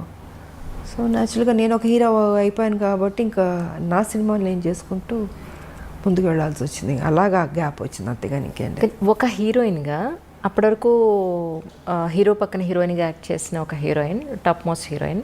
మీరు ఆల్మోస్ట్ టాప్ మోస్ట్ హీరోలు అందరితో కలిసి మీరు వర్క్ చేశారు. 60 మంది ఉంటారు అనుకుంటా, బహుశా 60 మంది హీరోలతో అనుకుంటారు. ఎగ్జాక్ట్లీ అంటే కొత్త వాళ్ళు, చిన్నవాళ్ళు, మా అందరూ ఆల్ అండ్ ఆల్. సో అలాంటి ఒక హీరోయిన్ తర్వాత మిమ్మల్ని బేస్ చేసుకుని స్టోరీస్ రావడం అనేది మొదలయ్యేది. దాని తర్వాత అలాంటి హీరోయిన్ని మళ్ళీ ఒక హీరో పక్కన పెట్టడం అని అంటే అది ఆల్మోస్ట్ ఇద్దరు హీరోల బరువు. ఒక మాట చెప్పాలంటే అది కథాపరంగా కానీ ఆర్థికంగా. అంటే హీరో ఇమేజ్ వచ్చిన తర్వాత కూడా గ్యాంగ్ లీడర్ చేశాను కదా. గ్యాంగ్ లీడర్ చేశాను, మెకానిక్ అల్లుడు చేశాను. సో చేశాను నేను, బట్ ఎక్కువ దాని మీద నేను ఫోకస్ పెట్టాను. ఇంకా హీరో ఇమేజ్ 1-2 తప్ప ఇంకా దాని తర్వాత కుదరలే. ఒక హీరోయిన్కి హీరోయిన్ సెంట్రిక్ మూవీస్ రావడం అనేది ఇక అది పీక్ పరాకాష్ట అంటారా మీ ఉద్దేశ ప్రకారం? అంతే కదా. నేనే ఊహించుకోలేదు అసలు నా లైఫ్లో ఇలాగ ఒక హీరో ఇమేజ్ వస్తుంది, నేను యాక్షన్ సినిమాలు చేస్తాను, ఎంత రిస్క్ తీసుకుంటాను, ఎంత హైయెస్ట్ పేడ్ హీరోయిన్ అవుతాను, నేను నా లైఫ్లో నేను ఊహించలేదు. నిజంగా అది గాడ్ గిఫ్ట్ అనే చెప్పాలి. ఇప్పటికి ఇది ఎలా జరిగిందో నేను అనుకుంటాను అప్పుడప్పుడు కూర్చున్నప్పుడు, ఇది నిజమేనా, ఇదంతా మాయా ఒక్కోసారి. బట్ అది మాయే, లైఫ్ అంటే మాయే, ఏం ఉండదు. ఉన్నంతసేపే నాది అది ఇది అనుకుంటాం, చనిపోయిన నెక్స్ట్ మూమెంట్ ఎప్పుడు బాడీ తీసేస్తారు అనుకుంటారు. సో ఏది తీసుకెళ్ళాం మనం, ఒకటే తీసుకెళ్ళేది, ఒక మంచి పేరు ఒకటే తీసుకెళ్తాం. ఉన్నంత వరకు మంచి చేసామా, ఎగ్జిట్ అయ్యామా, అదే చూసుకోవాలి. 10 మందికి ఉపయోగపడాలి, ఆ హెల్పింగ్ నేచర్ ఉండాలి. ఏది తీసుకెళ్ళినప్పుడు ఎందుకు స్వార్థం ఎందుకు ఉండాలి, ఎందుకు పిసినారులా ఉండాలి? 10 మందికి అన్నం పెట్టండి, కష్టం ఉన్న వాళ్ళని ఆదుకోండి. మీరు చనిపోయేటప్పుడు ఏమో తీసుకెళ్ళరు కదా, మరి ఎందుకు ఆ మెంటాలిటీ ఎందుకు అలా ఉంటుంది మీకు? అది కరెక్ట్ కాదన్నది నేను చెప్పదలుచుకుంది. 10 మందికి ఉపయోగపడి 10 మందికి కష్టంలో ఆదుకున్నా అనుకో, మనం చనిపోయిన తర్వాత అయ్యో మంచోళ్ళ ఆవిడ, మంచిది, మంచి చేసింది, అదొక్కటే తీసుకెళ్తాం. నిజం. మనకు కూడా తృప్తి ఉంటుంది జీవితంలో. బతికున్నంత వరకు మంచి చేసాము దేవుడా, నాకింత చేస్తావు, నేనేం చేశాను, సమాజానికి ఏం చేశాను అన్నది ఉంటుంది కదండి. సో ఆ సమాజానికి ఏం చేయాలన్నది రాజకీయ పరంగా చేయగలుగుతాం, లేదా సోషల్ వర్క్ చేయగలుగుతాం. సోషల్ వర్క్ చేశాను, రాజకీయ పరంగా నేను చేసుకుంటూ వెళ్ళాను. బట్ దాని పెద్ద ఆర్భాటంగా పబ్లిసిటీలు చేసుకుని నాకు నచ్చదు. మొన్న కూడా మీ పుట్టినరోజు నాడు ఎంతమంది వచ్చారు మ్యామ్ ఆ రోజు? నేను చెప్పాను, నేను చూపించుకోను. అవును. నాకెందుకు నాకు అది పబ్లిసిటీ చేస్తుంటే నువ్వు నిజంగా సేవ చేసినలాగా ఉండదు, స్వార్థం కోసం అన్నట్టు ఉంటుంది. సో అందుకే వదిలేయండి, నాకు తోచింది నేను చేసుకుంటూ వెళ్ళిపోతుంటాను అన్నది నా ఆలోచన విధానం. తల్లి తెలంగాణ పార్టీ కింద మీరు చాలా వైద్య సేవలు కూడా అందించారు అప్పట్లో. సో దాని గురించి కూడా ఎక్కడ మీరు ఎప్పుడూ చెప్పుకోలేదు. అదే నేను చెప్పనమ్మా, చదివించేవాళ్ళని చదివిస్తాం, ఇంకా ఆర్థిక పరంగా అందిస్తాం, ఇవి చాలా రకరకాలు ఉంటాయి, మళ్ళీ చెప్పుకోవడం ఎందుకు వేస్ట్. సో నాకు తృప్తి, నా జీవితంలో ఇది ఒక మంచి చేస్తాను, ఒక చిన్న సాటిస్ఫాక్షన్. నాకు ఎవరికైనా ఏదైనా చేస్తే ఎందుకో తెలియదు, ఒక ఆనందం వస్తుంది. నాకు చేసుకోవడం కన్నా ఎదుటోళ్ళు చేస్తే సంతోషపడతాను నేను. సో నా లైఫ్ పద్ధతి అది. అంటే చాలామంది విమర్శకులు అనండి, లేదా మీ గురించి తెలుసుకోవాలనుకునే వాళ్ళనండి, తల్లి తెలంగాణ పార్టీ ఎందుకు పెట్టాలనిపించింది, ఎందుకు టీఆర్ఎస్లో విలీనం చేశారు అని అంటే ఎందుకు పెట్టాలంటే ఆ రోజుకున్న పరిస్థితి ఏంటంటే, ఒక మహిళగా ఇది నా బరువు నా భుజాన్ని వేసుకున్నాను. నా మెంటాలిటీ ఏంటంటే అమ్మా, ఒక ఇష్యూ నేను టేకప్ చేస్తే అది అచీవ్ చేసి దాంట్లో సక్సెస్ చూసే వరకు నేను నిద్రపోను. దానివల్ల నేను ఎంత కోల్పోతున్నానో సిద్ధపడతాను. ఆర్థిక పరంగా కావచ్చు, లేకపోతే నా కెరియర్ పరంగా కావచ్చు, ఏది కోల్పోయినా పర్లేదు, కానీ నేను అనుకున్నది సాధించాలి అన్న ఒక లక్ష్యంతో నేను తెలంగాణ ఇష్యూని టేకప్ చేశాను. సో 98 నేను బీజేపీలో నేను జాయిన్ అయినప్పుడు తెలంగాణ కోసమే వచ్చాను. ఆ రోజుకున్న నాకు ఆఫర్స్ కానీ, కంటెస్ట్ చేయమన్నా కానీ, లేకపోతే ఆ రోజు అధికారంలోకి వచ్చింది బీజేపీ, నేను మంత్రిని అయి ఉండేదాన్ని. నాకు లేనిది లేదు, అన్నీ ఉన్నాయి, నాకు అన్నీ ఆఫర్స్ చేశారు.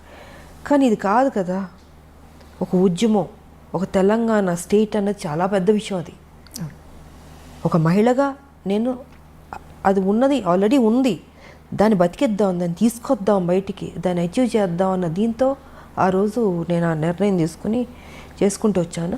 కానీ ఒక సందర్భంలో ఏంటంటే, కొంతమంది నాయకుల వల్ల, నేను పేరు చెప్పుకోదలుచుకోలేదు, వాళ్ళు ముఖ్యమంత్రులు కూడా కావచ్చు ఆ రోజుకి.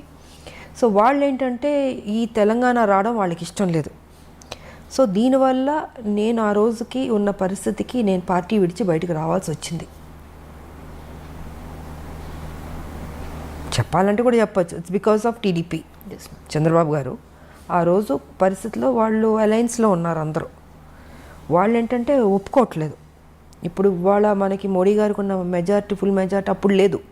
Number of alliance partners, ADMK కావచ్చు, డిఎంకే కావచ్చు, మన అదేంటి టీడీపీ కావచ్చు, ఇలా నెంబర్ ఆఫ్ పార్టీస్ ఉంది. కాబట్టి అదేంటంటే అవుట్ ఆఫ్ ద వే వెళ్ళి ఇవ్వాలి. ఫుల్ మెజారిటీ వచ్చి ఉంటే ఇచ్చేసేవాళ్ళు, కానీ రాలే. మిగతా అలయన్స్ పార్టీల మీద ఉండాల్సి వచ్చింది వాళ్ళ సపోర్ట్తో. అప్పటికీ నేను ఫైట్ చేశాను, మ్యాక్సిమం నేను ఫైట్ చేశాను. ఇంకొక స్టేజ్లో అయితే ఇంకా సరే, ఇప్పుడు వాళ్ళ ఆలోచన వాళ్ళకు ఉండొచ్చు, చంద్రబాబు గారు కలిసి ఉండాలని. కానీ తెలంగాణకి ఎంత అన్యాయం జరుగుతుందో, ఈ స్టేట్ వస్తే వాళ్ళకి బెటర్ అవుతుంది కదా అన్నది నాకు. Yes ma'am. ఇప్పుడు 69 ఉద్యమం తీసుకున్నా, ఇంతకుముందు అనేక మంది త్యాగాలు చేశారు, కొట్లాడారు. కానీ ఎక్కడో చోట ఆగింది, మళ్ళీ దానికి ప్రాణం పోయాలి, మళ్ళీ ముందుకు తీసుకెళ్ళాలి అనేది నా ఆలోచన. సో నేను ఆ రోజుకి మ్యాక్సిమం నేను కొట్లాడితే వాళ్ళు అది జరగనివ్వకుండా అడ్డుపడడం వల్ల ఇంకేదో కుదరదేమో అనేసి ఇంకప్పుడు పార్టీ నుంచి బయటికి రావాల్సి వచ్చి అది అక్కడితో ఆపలే, దాన్ని బతికిద్దామని నేను తల్లి తెలంగాణ పార్టీ పెట్టాను. పెట్టి ప్రతి ఇష్యూ మీద కొట్లాడాను నేను. 4.5 years నడిపాను, 2009 వరకు. సో సో 2009 వరకు ఉన్నప్పుడు అప్పుడు టీఆర్ఎస్ వాళ్ళు వచ్చి నన్ను బతిమలాడి రమ్మని అసలు ఆలోచన లేదు నాకు, అసలు టీఆర్ఎస్లో వెళ్ళాలి లేదు. ఇవాళ కేసీఆర్ గారి గురించి మీకు అందరికీ బాగా తెలుసు, ఆ రోజు తెలిసే పరిస్థితిలో లేదు, కానీ నాకు తెలుసు. నాకు పెద్ద ఇంట్రెస్ట్ కూడా లేదు. నా పార్టీ ప్రెసిడెంట్ నేను 4.5 years నుంచి ప్రతి ఇష్యూస్, రైతులు కావచ్చు, స్థానికుల ఉద్యోగాలు కావచ్చు, మూసీ నది కావచ్చు, విష జ్వరాలు కావచ్చు, కరెంటు కావచ్చు, యువకుల ఇష్యూ కావచ్చు, ఉద్యోగస్తులు కావచ్చు, ఇవన్నీ ఇష్యూస్ ఒకటి కాదు. ఇంత కొట్లాడుతూ దూకుడుతూ వెళ్తున్నప్పుడు అప్పుడు వైఎస్ రాజశేఖర రెడ్డి గారు వీళ్ళు అందరూ అమ్మో ఈ అమ్మాయి బాగా దూకుడు మీద వెళ్తుంది అంటే బాగా చేస్తున్నాను నేను, నా డ్యూటీ నేను కరెక్ట్గా చేస్తున్నాను. కరెక్ట్. సో ఓ పక్కన మెచ్చుకునేవారు, బయట మెచ్చుకునేవారు. బట్ ఈ అమ్మాయి దూకుడు మీద వెళ్తే ఇంకా స్ట్రాంగ్ అయిపోతుంది, బలపడకూడదు అని కొంతమందికి ఉండొచ్చు. సో కేసీఆర్కి ఏంటి, ఆయనకి ఈవిడ స్ట్రాంగ్గా వెళ్తుంటే ఒక మహిళగా ఈవిడ రేపు బలపడిపోతే నేను వెనక్కి అయిపోతానేమో. అప్పుడు ఈ వాజ్ సో ఆయన అప్కమింగ్ అప్పుడు పార్టీ పెట్టుకుని 2001లో. సో ఈ అమ్మాయి ఇంత బోల్డ్గా వెళ్తుంది కదా, ఎందుకు లాగేస్తే బెటర్ కదా, ఆయన ఆలోచనలన్నీ నెగిటివ్ ఆలోచనలు. నాకు కొంతవరకు అర్థమైపోయింది ఈయన కరెక్ట్గా ఉండడని. బట్ ఈయన ఏంటంటే మనుషులు కబురు పెట్టి జయశంకర్ గారు మేధావులు వాళ్ళతో వీళ్ళతో ఏంటంటే మర్జ్ చేయమని నా మీద ఫోర్స్ పెట్టేవారు. నేను ఎందుకు అంటాను, రెండూ ఒక కాజ్ మీద వెళ్తున్నప్పుడు మీరు తెలంగాణ కోసం, నేను తెలంగాణ కోసం. మీరు ఇప్పుడు వచ్చారు, నేను 98 నుంచి నేను మొదలు పెట్టాను. సో ఇద్దరం కలిసి ఉద్యమాలు చేద్దామండి, నేను ఎందుకు నా పార్టీ మీ దాంట్లో విలీనం చేయాలి. ఆయన ఏంటంటే డొంక తిరుగుడు తిప్పి మిగతా మేధావులతోటి జయశంకర్ గారితో అందరి మీద ఇలా కాదు ఇలా బాగుంటుంది, ఇలా కాదు ఇలా బాగుంటుంది అనేసి చాలా డిస్కషన్స్ జరిగినాయి. ఇంకా ఆఖరికి ఏం తీసుకొచ్చాడంటే ఇంక మనం ఏదో కరెక్ట్ కాదు వాళ్ళే కరెక్ట్ అన్న ఫీలింగ్తో చేపించి కొన్ని కుట్రలు చేసి ఇంకా కాన్ఫరెన్స్ స్టేజ్లో నేను విలీనం చేయాల్సి వచ్చింది. లేకపోతే విలీనం చేసి ఉండేది అది కాదు. సరే విలీనం చేశాను పోనీ అక్కడైనా కరెక్ట్గా నన్ను ఉంచాడా, అక్కడ నన్ను కరెక్ట్గా ఉంచలేదు. ఆయన జేరన్ దగ్గర నుంచి నన్ను సస్పెండ్ చేసి బయటికి పంపించే వరకు ఇదే టెన్షన్ నాకు. నేను ఎంపీగా పోటీ చేసినప్పుడు కూడా నన్ను ఓడగొట్టాలని చూశాడు ఆయన. బట్ లక్కీగా నేను గెలిచాను నేను. సో గెలిచిన తర్వాత వెంటనే మళ్ళీ ఏదో ఒక నిందేయడం, ఒక సాకు చూపించడం, దాంతో నాతో మాట్లాడడం మానేశారు. 6 months ఎంపీగా గెలిచిన తర్వాత 6 months అని దూరం పెట్టాడు, మాట్లాడలే. నా కాన్స్టిట్యున్సీ పనులు నేను చేసుకున్నాను. మళ్ళీ ఈయన నిరాహార దీక్ష చేయబెట్టాడు. దాని తర్వాత ఈయన చచ్చిపోతున్నాడేమో నేను మొత్తం ఢిల్లీ వాళ్ళతో మాట్లాడి గవర్నర్తో మాట్లాడి, తివారీ గారు గవర్నర్ అప్పుడు తివారీ గారు ఉన్నారు, సో చిదంబరం గారు ఉన్నారు అప్పుడు, he was home minister. So మిగతా అందరితో మాట్లాడి ఈయన నిరాగదీక్ష చేస్తున్నారు, ఆయన చనిపోతాడేమండి, హెల్ప్ చేయండి ఆయన్ని. అప్పటికి మాటలు లేవు నాకు ఆయనకి. సో ఈ రకంగా చేసాం. అప్పుడు ఆ సందర్భంలో మళ్ళీ ఆయన కలిసి ఆయన హాస్పిటల్లో ఉన్నప్పుడు అప్పుడు మాట్లాడుకోవడం జరిగింది. మళ్ళీ మాట్లాడుకుని మళ్ళీ పార్టీలో మళ్ళీ మామూలైన తర్వాత మళ్ళీ నా మీద ఇదే అది ఎప్పుడు ఆయన ఒక టైం వెయిట్ చేస్తూ కూర్చున్నాడు, ఈవిని ఎప్పుడు బయటికి పంపించేద్దామని. సో 2013లో కాంగ్రెస్ ఇస్తున్నాం అని అనౌన్స్ చేసిన నైటే నన్ను సస్పెండ్ చేస్తాడు. మేము ఆ మేడంని విజయశాంతి గారిని మేము సస్పెండ్ చేయలేదు, ఆవిడే పెట్టకుండా మీరు యూట్యూబ్ కాదండి, మీరు కప్పుకున్నారు అని చెప్పి మీరు యూట్యూబ్లోకి వెళ్ళొచ్చు. అక్కడ మొత్తం మీకు ఇవాళ కేసీఆర్ అసెంబ్లీ సాక్షిగానే అబద్ధాలు చెప్తున్నాడు. సో మీరు యూట్యూబ్కి వెళ్తే కేసీఆర్ 2013లో నన్ను సస్పెండ్ చేసింది ఆల్మోస్ట్ ఆల్ ద ఛానల్స్లో వచ్చింది. నైట్ 12 o'clock అది మీరు చూడొచ్చు. నేను జరిగింది చెప్తే నాకు అబద్ధాలు చెప్పాల్సిన అవసరం నాకేం లేదు. కేసీఆర్ లాగా ఇవాళ అసెంబ్లీలో నేను 3 ఎకరాలు ఇస్తానని చెప్పి నెక్స్ట్ కట్ చేస్తే నేను అసలు ఆ మాట లేదేదో అని చెప్తున్నాడు. యాజ్ అ చీఫ్ మినిస్టర్గా ఆయన ఇంత అసెంబ్లీ సాక్షిగా చెప్పి ఇవాళ లేదు అంటున్నానంటే ఆయన ఎలాంటి వ్యక్తి మీకే అర్థం కావాలి. సో జరిగింది నేను చెప్తున్నాను. 2013లో నన్ను సస్పెండ్ చేసిన తర్వాత నా కాన్స్టిట్యున్సీలో నేను ఎంపీగానే ఉన్నాను, నా పని చేసుకుంటూ ఉన్నాను. 2014లో పార్లమెంట్లో బిల్లు పాస్ అయింది. అప్పుడు బిల్లు పాస్ అవుతున్నప్పుడు నాకు ఆయనకి మాట్లాడలేదు, కానీ ఆ రోజు ఫస్ట్ టైం నన్ను వచ్చి ఎలా ఉన్నావు విజయ అని ఒకే ఒక మాట అన్నాడు, బాగున్నా అన్న. సో ఫైనల్గా అది ఆ రోజు ఇంకా లాస్ట్ డే ఇంకా అప్పుడు కాంగ్రెస్ పొన్నం ప్రభాకర్ వీళ్ళందరూ చాలామంది ఉన్నారు. మీరు వస్తారా అన్నాను. నేను ఉంటాను అది అన్నాను. ఇంకా హౌస్ స్టార్ట్ అయిపోయింది. స్పీకర్ ఆవిడ వచ్చారు, ముందుకు వెళ్ళాను. వెల్ దగ్గరికి వెళ్ళి ఇంకా షౌటింగు, మిగతా వాళ్ళు ఆవిడ చదవబోతుంది బిల్లు. చదువుతుంటే మిగతా వాళ్ళందరూ అడ్డుపడడం, నేను దూకడం, నేను అది పట్టుకోవడం పేపర్లు చింపకుండాను. ఈయన చూస్తే ఈయన లేడు, అంటే ఆ ఘట్టంలో కూడా ఈయన లేడు. తెలంగాణ రావాలని ఇంట్రెస్ట్ లేదు ఆయనకి. ఉంటే ఆ ఒక్క ఎప్పుడు బిల్లు పాస్ అవుద్దని కొన్ని కోట్ల మంది ఎదురు చూస్తాం. ప్రపంచం మొత్తం తెలంగాణ వాళ్ళు అక్కడక్కడ ఉంటుంటారు కదమ్మా. సో అన్ని చోట్ల నేను తెలంగాణ వాళ్ళు ఎప్పుడు జరుగుతుందా, ఎప్పుడు బిల్లు పాస్ అవుద్దని ఉంటున్నారు. అలాంటి సమయంలో ఈయన అక్కడ కదా ఉండాలి, అక్కడ లేకుండాను బయటికి వెళ్ళిపోయాడు. సో ఆ లాస్ట్ మూమెంట్ వరకు కూడా నా డ్యూటీ నేను సిన్సియర్గా చేసి బిల్లు పాస్ అయింది. చాలా హ్యాపీ ఫీల్ అయ్యాను నేను.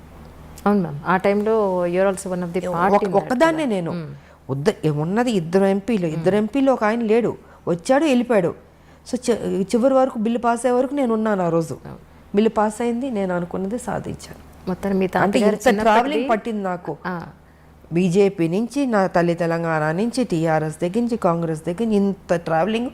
ఈ ట్రావెలింగ్లో ఎక్కడ నా స్వార్థం చూసుకోలేదు.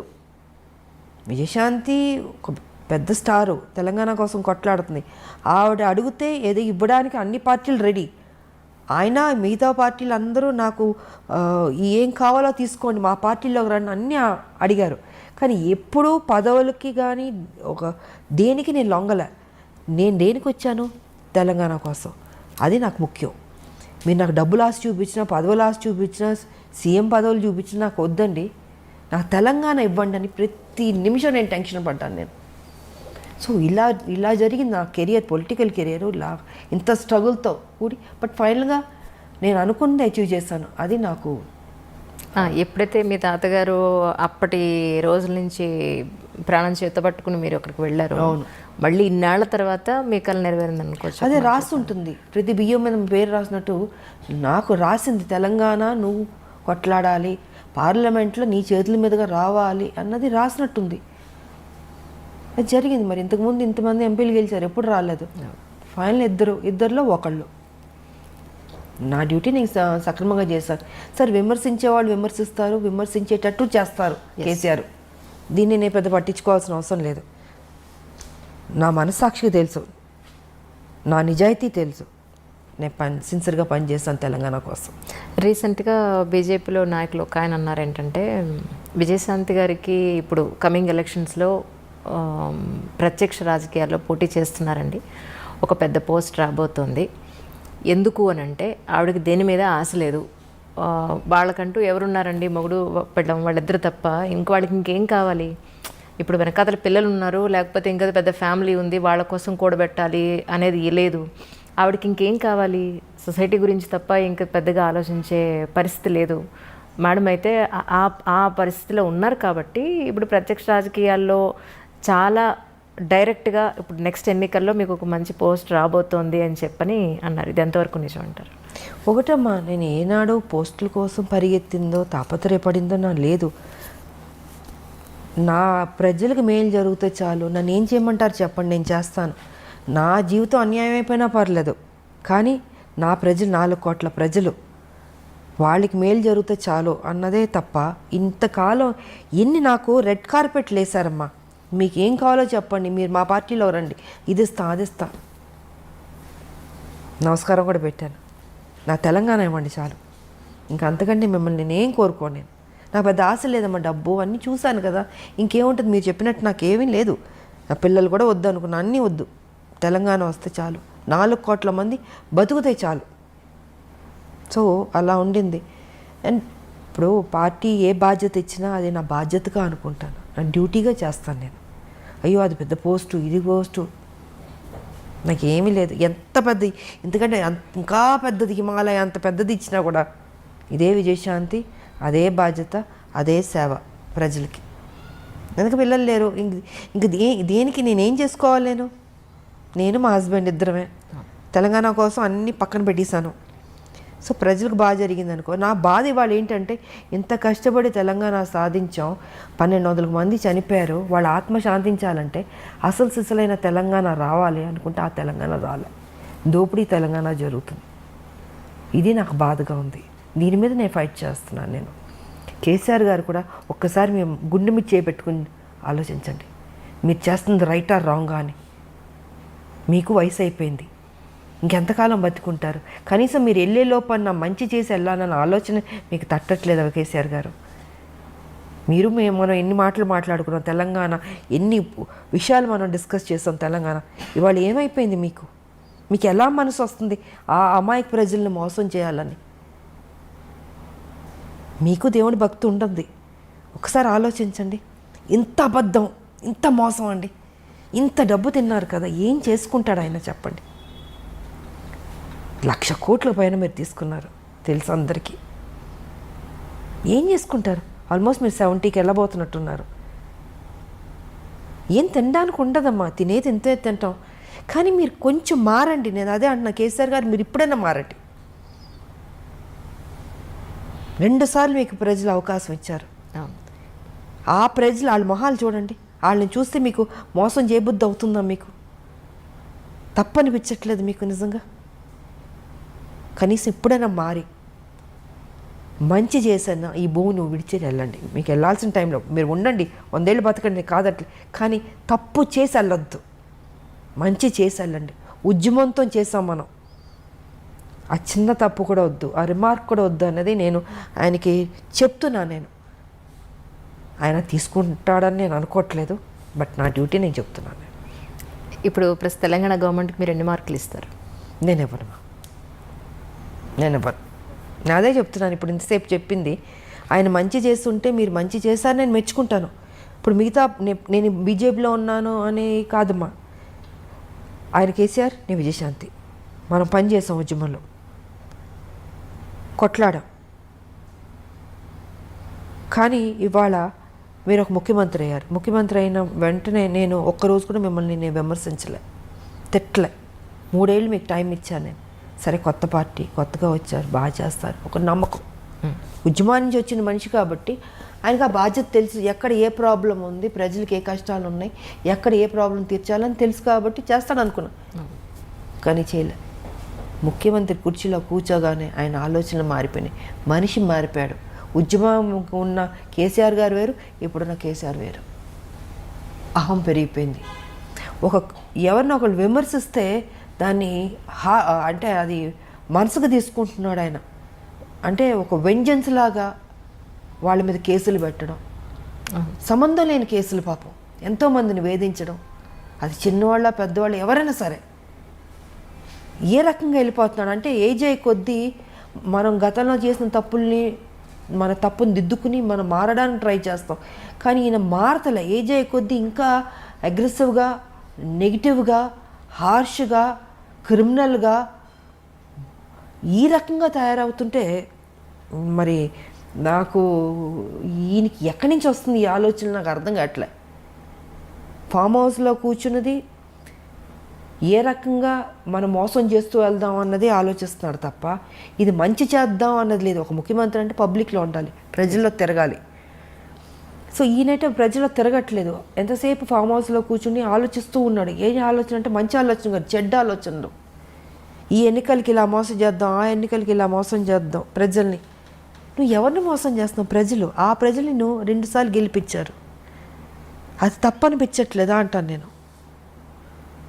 సో నేనైతే మార్కులు ఇవ్వను ఆయనకి. ఆయన డెఫినెట్గా మంచి చేస్తుంటే ఇచ్చుండేదాన్ని. మా పార్టీ ఏమనుకున్నా అనుకొని నేను ఆటోతో వెళ్ళి నేను పొగిడేదాన్ని. వచ్చే ఎలక్షన్స్కైనా హైదరాబాద్లో లేదా తెలంగాణ జిల్లాల్లో లేదా మన తెలుగు రాష్ట్రాల్లో బీజేపీ వచ్చే అవకాశం ఉందంటారా మీ ఉద్దేశ ప్రకారం? We are trying I all best. నేను ఒకటే చెప్తున్నాను పబ్లిక్ కూడా, ఇంకా మీరు కన్ఫ్యూజ్ కాకండి. ఒకటే ఒక పార్టీ బీజేపీ పార్టీ ఉంది. ఎందుకంటే టీఆర్ఎస్ గతంలో కాంగ్రెస్ చూశారు, టీడీపీ చూశారు, అందరం చూస్తారు. కాంగ్రెస్ ఆల్మోస్ట్ ఏంటంటే టీఆర్ఎస్తో విలీనం అన్నట్టే చెప్పచ్చు. ఎందుకంటే అన్ని ఎమ్మెల్యేలు తీసుకున్న తర్వాత ప్రతిపక్ష హోదా కూడా పోయింది కాంగ్రెస్కి. ఇవాళ కేసీఆర్ గారు ఏం చెప్తుంటే కాంగ్రెస్ అదే చేస్తుంది. సో నేను బయటకు రావడానికి కూడా ఇదే కారణం. అంటే ఎంత కష్టపడినా వీళ్ళు లాస్ట్కి అమ్ముకుంటారు. అదే జరిగింది మొన్న 18-19లో.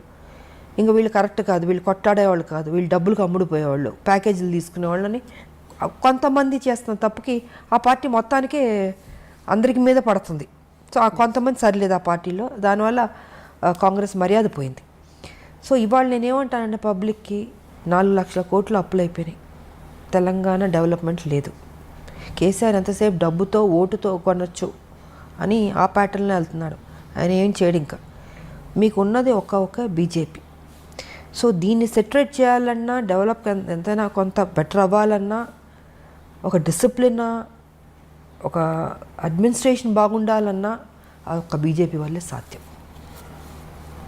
ఈసారన్నా ప్రజల్లో ఆలోచించి బీజేపీకి ఓటేసుకోండి. ఇంకా లేదు, ఆల్టర్నేట్ లేదు. ఇంక మీకు ఒకటి బీజేపీ కనపడుతుంది. ఇంకా ఇప్పుడు మీరే ఆలోచించుకోండి, ప్రజలకు వదిలిపెడతాం. కాంగ్రెస్ ఏం చేస్తుందో అన్ని తప్పులు మీరు చూస్తున్నారు. టీఆర్ఎస్ ఏం చేస్తుందో మొత్తం కరప్షన్ చూస్తున్నారు. ఉన్న దాంట్లో ఎవరు బెటర్గా ఉన్నారంటే బీజేపీ. అది ఒక జాతీయ పార్టీ, కరప్షనే ఉండదు. మీకు అందాల్సింది డెఫినెట్గా పబ్లిక్ అందుతుంది. ఇక్కడ ఎవరు తినేవాళ్ళు ఉండరు పార్టీలో, ప్రజలకే ఖర్చు పెట్టేవాళ్ళే ఉంటారు. ఏ స్కీమ్స్ తీసుకొచ్చినా మోడీ గారు పబ్లిక్లోకి వెళ్ళిందా అని చూసుకుంటాం. కానీ కేసీఆర్ ఏం చేస్తున్నారు, పబ్లిక్ దగ్గర నుంచి గుంజుతున్నాడు ఈయన. సో వ్యత్యాసం నేను చెప్తున్నాను టీఆర్ఎస్కి అండ్ బీజేపీకి. ఇవాళ అన్ని మ్యాక్సిమం కేంద్రం నుంచి వస్తుంది తెలంగాణకి, కానీ కేసీఆర్ ఏం చేస్తున్నాడు, నేనే ఇచ్చుకుంటున్నాను ఆయన చెప్పుకుంటున్నాడు, బీజేపీ గురించి చెప్పట్లే. సో ఇప్పుడు న్యాయం జరగాలంటే బీజేపీ రావాల్సిందే అన్నది నేను చెప్పదలుచుకుంది. చాలా స్పష్టంగా చెప్తున్నాను. ఓటుకి 2000 ఇచ్చి ఓట్లు వేసుకున్న తర్వాత ఎవరు నష్టపోతున్నారు, మీరే నష్టపోతున్నారు పబ్లిక్. నా ఆలోచన ఎప్పుడు మీ మీద ఉంటుంది. మీరు ఎప్పుడు బాగుండాలని కోరుకుంటున్నాను నేను. కొట్లాడి తెలంగాణ మీకోసం కదా. మీకు అన్యాయం జరుగుతున్నప్పుడు చెప్పాల్సిన బాధ్యత నాకుంది. నేను అందుకే చెప్తున్నాను ఇవాళ. దీంట్లో ఎవరి స్వార్థం లేదు. చూడండి, ఒక ఛాన్స్ ఇవ్వండి, బీజేపీకి ఇచ్చి చూడండి. బాగోపోతే అప్పుడు మీ ఇష్టం, ఓకే, మా కర్మ అనుకోండి, లేకపోతే వీళ్ళ కర్మ అనుకోండి, లేకపోతే మా కర్మ అనండి, ఏదైనా అనండి, మేము పడతాం. బట్ ఒక ఛాన్స్ ఇవ్వండి, అది మారుతుంది అన్నది నేను మనస్ఫూర్తిగా చెప్తున్నాను ప్రజలకి. వచ్చే ఎలక్షన్స్లో బీజేపీ నుంచి మీరు యాక్టివ్ రాజకీయాల్లోకి కనిపిస్తారని ఎక్స్పెక్ట్ చేయొచ్చు అంటారు? ఆల్రెడీ పని చేస్తున్నాను కదా నేను, ఆల్రెడీ పని చేస్తున్నాను, నేను యాక్టివ్గానే ఉన్నాను. పార్టీ ఏ ప్రోగ్రామ్ అన్నా నేను వెళ్తున్నాం. నేను ఎప్పుడూ రెడీయే. నేను పని చేసేది నేను 24 hours నాకు అలవాటే కదా. ఉద్యమాలు చేసిన వచ్చిన మనిషికి పోలీస్ స్టేషన్లు చూసాం, జైళ్ళు చూసాం, ఖైదీలు చూసాం, సామాన్య ప్రజలు చూసాం, కోర్టు మెట్లు ఎక్కాం, రోడ్ల మీద కూర్చున్నాం, తిండి తిప్పలు లేకుండా పనిచేసిన రోజులు ఉన్నాయి కదా. సో విజయశాంతి పనిచేసే మనిషే. నా జీవితంలో లగ్జరీ లైఫ్ కాదు ఇది, నా లైఫ్, నా ప్రజలే నాకు అన్నది ఎప్పుడో నేను దాంట్లోకి వెళ్ళిపోయాను నేను. సో వాళ్ళు ఏ డ్యూటీ ఇచ్చినా నేను పని చేయడానికి సిద్ధంగా ఉన్నా, పని చేస్తూనే ఉన్నాం మేము. ఇప్పుడు ఉద్యమాలు చేసినట్టు ప్రతిరోజు ఇప్పుడు పార్టీ ఉద్యమం చేయదు. ఇష్యూ వచ్చినప్పుడు ఇష్యూ మీద ఫైట్ చేస్తాం. అప్పుడు ఉద్యమాలు అంటే ప్రతిరోజు మీకు సమస్యలు ఉంటే సమస్యలు కొట్లాడుతూనే ఉన్నాం. ఇప్పుడు రాష్ట్రం వచ్చిన తర్వాత అంత పని ఉండదమ్మా. ఇష్యూ వచ్చినప్పుడు ఇష్యూ, ఎలక్షన్స్ వచ్చినప్పుడు ఎలక్షన్స్, మీటింగ్ అన్నప్పుడు మీటింగ్, ఇలా డివైడ్ అవుతుంది వర్క్. సో దానికి తగ్గట్టు మేము పని చేస్తున్నాం. మ్యామ్, తర్వాత రౌడీ ఇన్స్పెక్టర్ సినిమా అప్పుడు మీ ఫ్యాన్స్ కర్నూలు జిల్లాకు మీరు వెళ్ళినప్పుడు మూవీ పరంగా అక్కడ ఎంతోమంది తండోపతండాలుగా విజయశాంతి గారిని చూడడానికి వచ్చేసినప్పుడు చాలా ఉద్రిక్త పరిస్థితులు నెలకొన్నాయి అప్పట్లో. బాలకృష్ణ గారు మిమ్మల్ని ఆ సిచ్యువేషన్ నుంచి లోపలికి తీసుకొచ్చి వాళ్ళందరినీ చాలా కంట్రోల్ చేశారని చెప్పని విన్నాను. అంటే అది ట్రైన్లో పాట ఉంది కదా, పాట నంద్యాల అనుకుంటాను. చేస్తుంటే క్రౌడ్ విపరీతంగా వచ్చేసి అసలు ట్రైన్ ఆపేశారు. నాకు ఆ రోజు కొంత ఫీవర్ వచ్చిందంటే డేలో మొత్తం పాట చేస్తూ విపరీతమైన ఎండ, జ్వరం వచ్చి అయిపోయింది, పాట అయిపోయింది. మళ్ళీ హైదరాబాద్ షిఫ్ట్ అవుతుంది ఇక్కడ వేరే సాంగ్కి. సరే చేస్తుంటే పడుకుంటే ఒకటే అరుపులు, జనాలు భయంకరం, అసలు మామూలు కాదు. ట్రైన్ ఆపి విజయశాంతి బయటికి రావాలి, గొడవ చేశారు. ఇంకా అప్పుడు బాలకృష్ణ తను వెళ్ళి ట్రై చేసి చెప్తున్నాడు, అయినా కూడా లేదు, రావాలంటే నిద్రపోతున్నాను నేను. సో నేను, తారా మాస్టర్ గారు, మేమందరం అప్పుడు ఇంకా బయటికి తీసుకొచ్చారు. బాగా వీక్గా ఉన్నా, నీరసంగా ఉంది, ఎండ దెబ్బకి జ్వరం వచ్చి సరే వచ్చి నుంచున్నాను. అంత ఓ అరుపులు కేకలు. ఐ థింక్ 1.5 hour ట్రైన్ అయిపోయింది. కదలనప్పులే మొత్తం పట్టాల మీదకి వచ్చేసి జనాలు అడ్డంగా అసలు ఇసుకేస్తారు వాళ్ళంత జనాలు వచ్చారు. తర్వాత వాళ్ళు హ్యాపీ ఫీల్ అయ్యి అప్పుడు బయలుదేరి గిద్దాలు పగలగొట్టి అబ్బో బీభత్సం అలా జరిగింది. అప్పుడు రీసెంట్గా చిరంజీవి గారు ఆయనతో పాటు కలిసి వర్క్ చేసిన హీరోయిన్స్ అందరినీ ఇన్వైట్ చేశారు. మేమందరం అనుకున్నాం మీరు ఖచ్చితంగా ఉంటారు అందులో అని, కానీ మీరు అందులో నన్ను ఎప్పుడు ఇన్వైట్ చేసింది లేదు. ఒకటి చేసినా నేను వెదలను నేను, ఎందుకంటే నాకు అలాంటి పార్టీ ప్రోగ్రామ్స్ అంటే నాకు పెద్ద నచ్చదు. నేను ఫస్ట్ నుంచి షూటింగు నా ఇల్లు సినిమాలు చేసేటప్పుడు. సో పాలిటిక్స్ అంటారా, పాలిటిక్స్ అంటే ఉద్యమాలు నా ఇల్లు. నా ఫంక్షన్కే నేను నేను వెళ్ళడం. నా 100 days ఫంక్షన్ కంటే తప్పదంటే వెళ్తాను. వెళ్ళిన ఒక హాఫ్ అన్ అవర్లో ఉండి వచ్చేస్తాను ఆ షీల్డ్ తీసుకుని. ఎందుకో నాకు చిన్నప్పటి నుంచి ఈ పార్టీస్ కానీ నాకు నచ్చదు. సో వాళ్ళు ఎప్పుడు నన్ను ఇన్వైట్ చేసింది లేదు. ఒకవేళ ఇన్వైట్ చేసినా నేను వెళ్ళను, నేను అవాయిడ్ చేసి ఉండేదాన్ని. నేను తెలుగులో మిమ్మల్ని మొట్టమొదటిసారిగా ఇంట్రడ్యూస్ చేసింది విజయ నిర్మల గారు అనుకోవచ్చా అండి? కానీ విజయ నిర్మల గారు అప్పుడు కాలం చేసినప్పుడు కూడా మీరు చాలా వచ్చి నరేష్ గారు వాళ్ళ ఇంటికి వచ్చి చేసినప్పుడు జరిగింది. సో ఆవిడతో మీకున్న ప్రత్యేక అనుబంధం ఏంటి? కొంతమంది మన జీవితంలో మర్చిపోలేమమ్మా వాళ్ళు తీసుకున్న కేరు. ఒక తల్లిగా ఆవిడ నన్ను చిన్నపిల్లని కృష్ణ గారి పక్కన చాలా యంగ్, ఐ థింక్ 79లోనే వచ్చాను, 80s అనుకుంటా సినిమా ఫస్ట్ తమిళ్ 80sలో. ఇంత చిన్నపిల్ల కృష్ణ గారు అనేవారు, విజయ మరీ చిన్నపిల్లగా ఉంది, నా పక్కన యాక్ట్ చేస్తుంది, ఎలాగ బాగుంది, నా కూతురులా ఉంది అనేవారు. మీరు ఊరుకోండి నేను చూసుకుంటాను, కానీ అంత కేర్ తీసుకునేవాడు నిజంగా. అలాగా నాకు దాని మీద నమ్మకం ఉంది, తను పెద్ద స్టార్ అవుతుందని. ఆవిడ కూడా అంత కేర్ తీసుకుందమ్మా. అందుకే ఆవిడ పోయినప్పుడు కూడా నాకు బాధ వేసింది. కొంతమంది మనం మర్చిపోలేం. ఆవిడ కానీ అంకుల్ దాసర్ గారు కానీ టి కృష్ణ గారు కానీ. నా జీవితంలో నా లైఫ్ మారింది వాళ్ళ వల్ల. ఎలా మర్చిపోతాం చెప్పండి. సో నా ఫస్ట్ ఫిలిం భారతిరాజా గారు, ఇలాగా కొన్ని మర్చిపోలేం. ఇంక మిగతా డైరెక్టర్స్ అంటారు, ఎస్ అఫ్ కోర్స్ నాకు మంచి సినిమా పాత్రలు ఇచ్చారు. విశ్వనాథ్ గారు, జంధ్యాల్ గారు, మోహన్ గాంధీ గారు, కోడిరామ్ కృష్ణ గారు. సో ఇలాంటి హీరోయిన్ సబ్జెక్ట్స్ చేసిన వాళ్ళు డైరెక్టర్లు, వాళ్ళని కూడా నేను మర్చిపోలేను. ఆ గౌరవం ఎప్పుడు ఉంటుంది నాకు వాళ్ళ మీద. కానీ రాజకీయాల్లోకి వచ్చిన తర్వాత, ఇన్నాళ్ళ రాజకీయ జీవితం చూసిన తర్వాత ఇక్కడ మీరు నేర్చుకునే లెసన్ అంటే ఏం చెప్తారు? రాజకీయం అంటే పాలిట్రిక్సే ఉంటుంది. పాలిటిక్సే ఉంటుంది కదమ్మా. ఆ ట్రిక్స్లో మనం వెళ్తూ ఉండాలి, ఎత్తులకు పై ఎత్తులు వేస్తూ ఉండాలి. విజయశాంతి గారితో అవుతుందా అంత రాజకీయ ట్రిక్స్? అలా 25 ఏళ్ళు అయిపోతుంది కదా. అవుతుందా అంటే మరి తెలంగాణ తీసుకురాలేదా, కొట్లాడలేదా? ఏ టైంకి ఏ రకంగా మనం ఇవ్వాలో ఆ దేవుడే నిర్ణయిస్తాడు. జీవితంలో ఒక మంచి దారిని మనం ఎన్నుకున్నాం, ఆ మంచి దారిలోనే నేను వెళ్తున్నాను, ఆ మంచి దారిలోనే నేను సక్సెస్ అయ్యాను. నేను తెలంగాణ అచీవ్ చేయడం అన్నది ఇట్స్ నాట్ అ జోక్. ఒక రాష్ట్రం, నేను ఉద్యమం టేకప్ చేసినట్టు అందరూ నన్ను వెటకారంగా మాట్లాడేవారు. ఈవిడ ఒక మహిళ, ఈవిడ తీసుకొస్తుంది, ఈవిడ కొట్లాడుతుంది, ఈవిడికి అవసరమా, సినిమాలు చేసుకుని హ్యాపీగా ఉండడం ఎందుకు ఈవిడికి, అన్నీ అన్నారు. అన్ని మాటలు పడ్డాను, నేనేం పట్టించుకోలేదు. నేను అనుకుంది సాధించాను. అనుకునేవాళ్ళు అనుకుంటారు. ఏ టైంకి మన బుర్ర ఏ రకంగా ఆలోచించాలో ఆ బుర్ర ఆ ఆలోచన దేవుడు డెఫినెట్గా ఇస్తాడు. క్రిమినల్గా ఉండే పాలిటిక్స్ చేయక్కర్లేదమ్మా, మంచిగా కూడా పాలిటిక్స్ చేయొచ్చు. ఇప్పుడు కేసీఆర్ బుర్ర అయితే మాకొద్దు, ఎవడో కోరుకోడు. సూర్యకాంతం గారి క్యారెక్టర్ చూసి అమ్మో సూర్యకాంతం గారు అని భయపడేవాళ్ళం, కానీ నిజంగా వాడు చాలా మంచివాడు తెలుసా మీకు. అవును, సినిమా పాత్ర అలాగుంటుంది. సో ఆవిడ పేరు కూడా పెట్టేవారు కాదంటే చాలామంది పుట్టినవాడికి సూర్యకాంత్ భయం అంటే. బట్ ఆవిడ అంత బంగారం అసలు. నేను నాతో పనిచేశారు ఆవిడ, వచ్చా వండర్ఫుల్. ఆవిడ కానీ నిర్మలమ్మ గారు కానీ ఎంత మంచివాళ్ళు వాళ్ళు. సో కొంత మన సినిమా పాత్రలు చూసి భయపడతాం, కానీ కేసీఆర్ ప్రత్యక్షంగా చూసి భయపడుతున్నాం. అంటే అంత భయంకరమైన క్యారెక్టర్ కాబట్టి ఆయనలా వద్దమ్మ. ఇలాంటి పాలిటిక్స్ చేయక్కర్లేదు. చక్కగా పాలిటిక్స్ చేయొచ్చు, మనం అనుకున్నది ఇంకా బెటర్గా చేయొచ్చు, ప్రజలకు ఉపయోగపడేటట్టు చేయొచ్చు. అదే మ్యామ్ నా ఉద్దేశం కూడా అంటే 100% చేయొచ్చు. నేను ఎంతకాలం మరి మంచిగా అనుకునేది చేశాను, ఫ్యూచర్లో కూడా అదే మంచిగా చేస్తాను నేను. తెలంగాణకు సంబంధించి ఇన్ కేస్ కమింగ్ ఫ్యూచర్లో మీరు కూడా వన్ ఆఫ్ ది అధికార పార్టీ బీజేపీ కనుక అధికారంలోకి వస్తే మీ ఉద్దేశ ప్రకారం తెలంగాణకి ఏమేం చేస్తే బాగుంటుందని మీరు అనుకుంటున్నారు?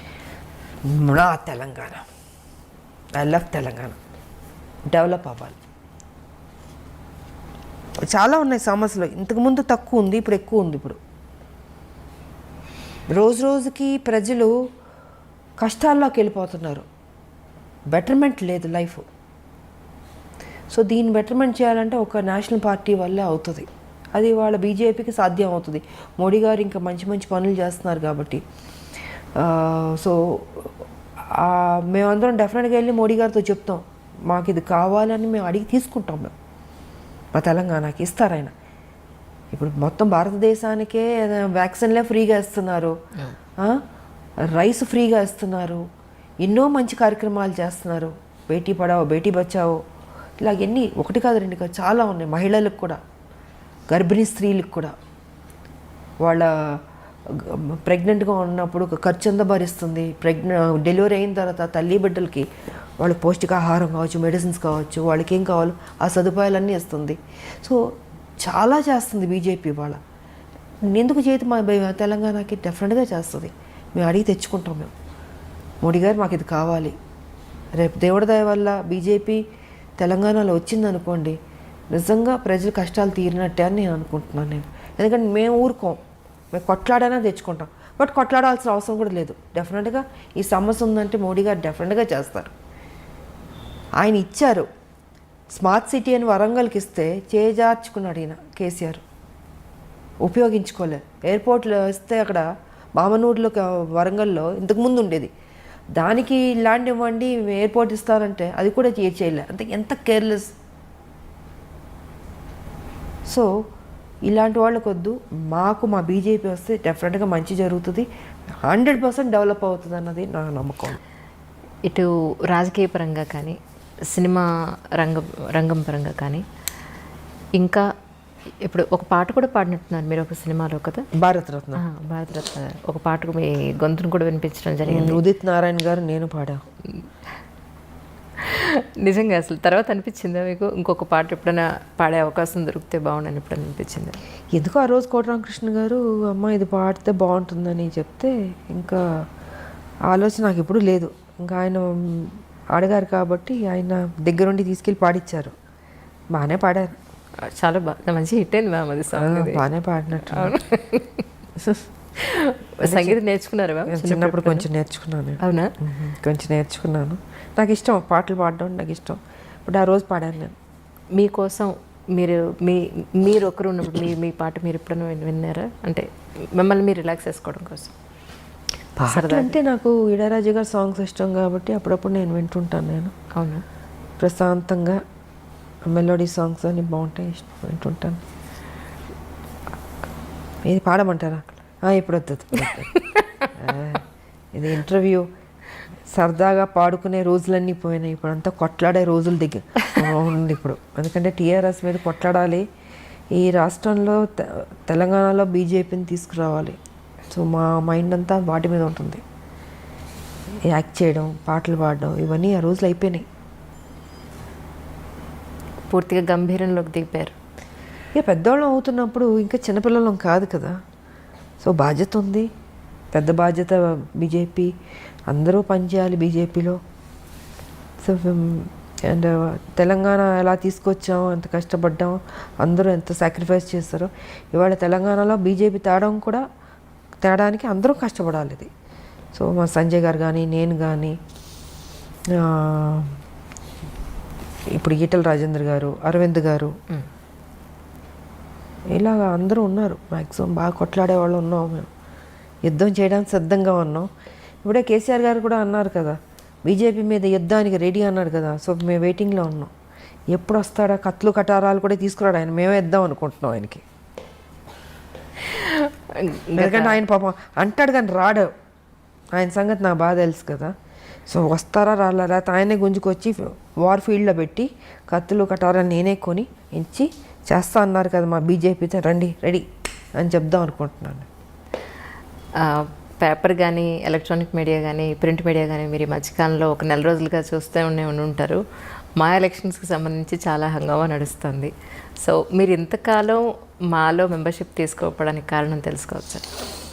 తీసుకోపోవడానికి కాదు, అంటే ఒక స్టేజ్లో ఒక ఇష్యూ మీద నాకు నచ్చలే, డిఫరెన్సెస్ వచ్చింది. ఎదుటి వాళ్ళు ఆ రోజు అధ్యక్షులు పోటీ చేయబోతున్న వాళ్ళు మాట్లాడిన పద్ధతితో నాకు ఎందుకో నచ్చలే. సో ఆ ఇష్యూ మీద డిఫరెన్సెస్ వచ్చి నాకు అక్కర్లేదని ఆ రోజు నుంచి నేను తీసుకోలేదు. నేను తీసుకోపోయినా చేశాను నేను సినిమాలు. దాసనారాయణరావు గారి తర్వాత ఫిల్మ్ ఇండస్ట్రీకి మళ్ళీ అంత సమర్థత గల వ్యక్తి ఎవరు లేరు అని చెప్పని అనుకుంటున్న తరుణంలో డెఫినెట్గా దాసరి గారు ఆయనది ఎవరు, ఆయన ఓపిక, ఆయన కొట్లాడడం, అందరినీ దగ్గర తీసుకుంటాడు ఆయన అంకుల్. ఆ లక్షణాలు మీలో ఉన్నాయేమో అని నేను అనుకుంటున్నాను. ఎందుకంటే నేను లాస్ట్ టైం మీ పుట్టినరోజు అప్పుడు కూడా నేను చూశాను ఎంతమంది మీకోసం, అమ్మాయిలు అబ్బాయిలు చిన్నపిల్లలు వయోభేదం లేకుండా పార్టీలతో సంబంధం లేకుండా ఎంతోమంది వాళ్ళ కష్టాలు మీతో చెప్పుకోవడానికి, మిమ్మల్ని ఒకసారి కలిసి కాస్త స్వాతంత్రం పొందడానికి ఎంతోమంది వచ్చారు, నేను చూశాను. సో మీరు కూడా ఒక మెంబర్ అయి ఉంటే ఏమో మీరు చేయగలిగేంత మీ వంతు మీరు చేస్తుండేవాళ్ళు. నాకు ఆల్రెడీ ఈ బాధ్యత పెద్దది ఉంది కదమ్మా.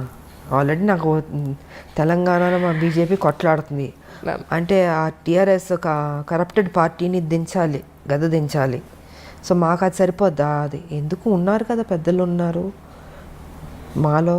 వాళ్ళు ఐ థింక్ ఎలక్షన్స్ అయిపోయినాయి కాబట్టి ఉంటారు, ఎవరో ఒకళ్ళు డిసైడ్ చేసుకుని ఉంటే బెటర్. ఉండాలి, ఒక పెద్ద దిక్కు అన్నది ఉండాలి, క్రమశిక్షణ ఉండాలి. ఫస్ట్ క్రమశిక్షణ పోయింది. ఆ క్రమశిక్షణ ఎందుకు పోయిందో నాకైతే అర్థం కావట్లేదు. బాగోదు, చూడడానికి కూడా బాగోదు కదా. సో అది ఎవరన్నా ఒకళ్ళు దాంట్లోనే అందరూ కూర్చుని డిసైడ్ చేసి ఒకళ్ళకి ఆ బాధ్యత ఇస్తే బెటర్ అన్నది నా అభిప్రాయం. ఇక్కడ కూడా లోకల్ నాన్ లోకల్ అనేది కొంత టాక్ వినపడుతుంది, దీని మీద మీ అభిప్రాయం ఏంటి మ్యామ్? ఒకటమ్మా, ఇప్పుడు మన తెలుగు వాళ్ళం కాబట్టి తెలుగు వాళ్ళు ఎక్కువ మంది రావాలని కోరుకోవడంలో తప్పులేదు. ఇది ఎప్పటి నుంచో చాలామంది, అంటే ఇంకొకళ్ళు బయట నుంచి వచ్చేవారన్న వాళ్ళని అవమానించడం కాదు. ఏ ఒక్క రాష్ట్రం నుంచైనా వచ్చేవాళ్ళు వస్తుంటారు, చేసేవాళ్ళు పని చేస్తుంటారు. కానీ చాలా కాలం నుంచి తెలుగు ఆర్టిస్టులు అన్నది ఎక్కువ రావట్లేదు. హీరోయిన్స్ కూడా ఎక్కువ మంది లేరు.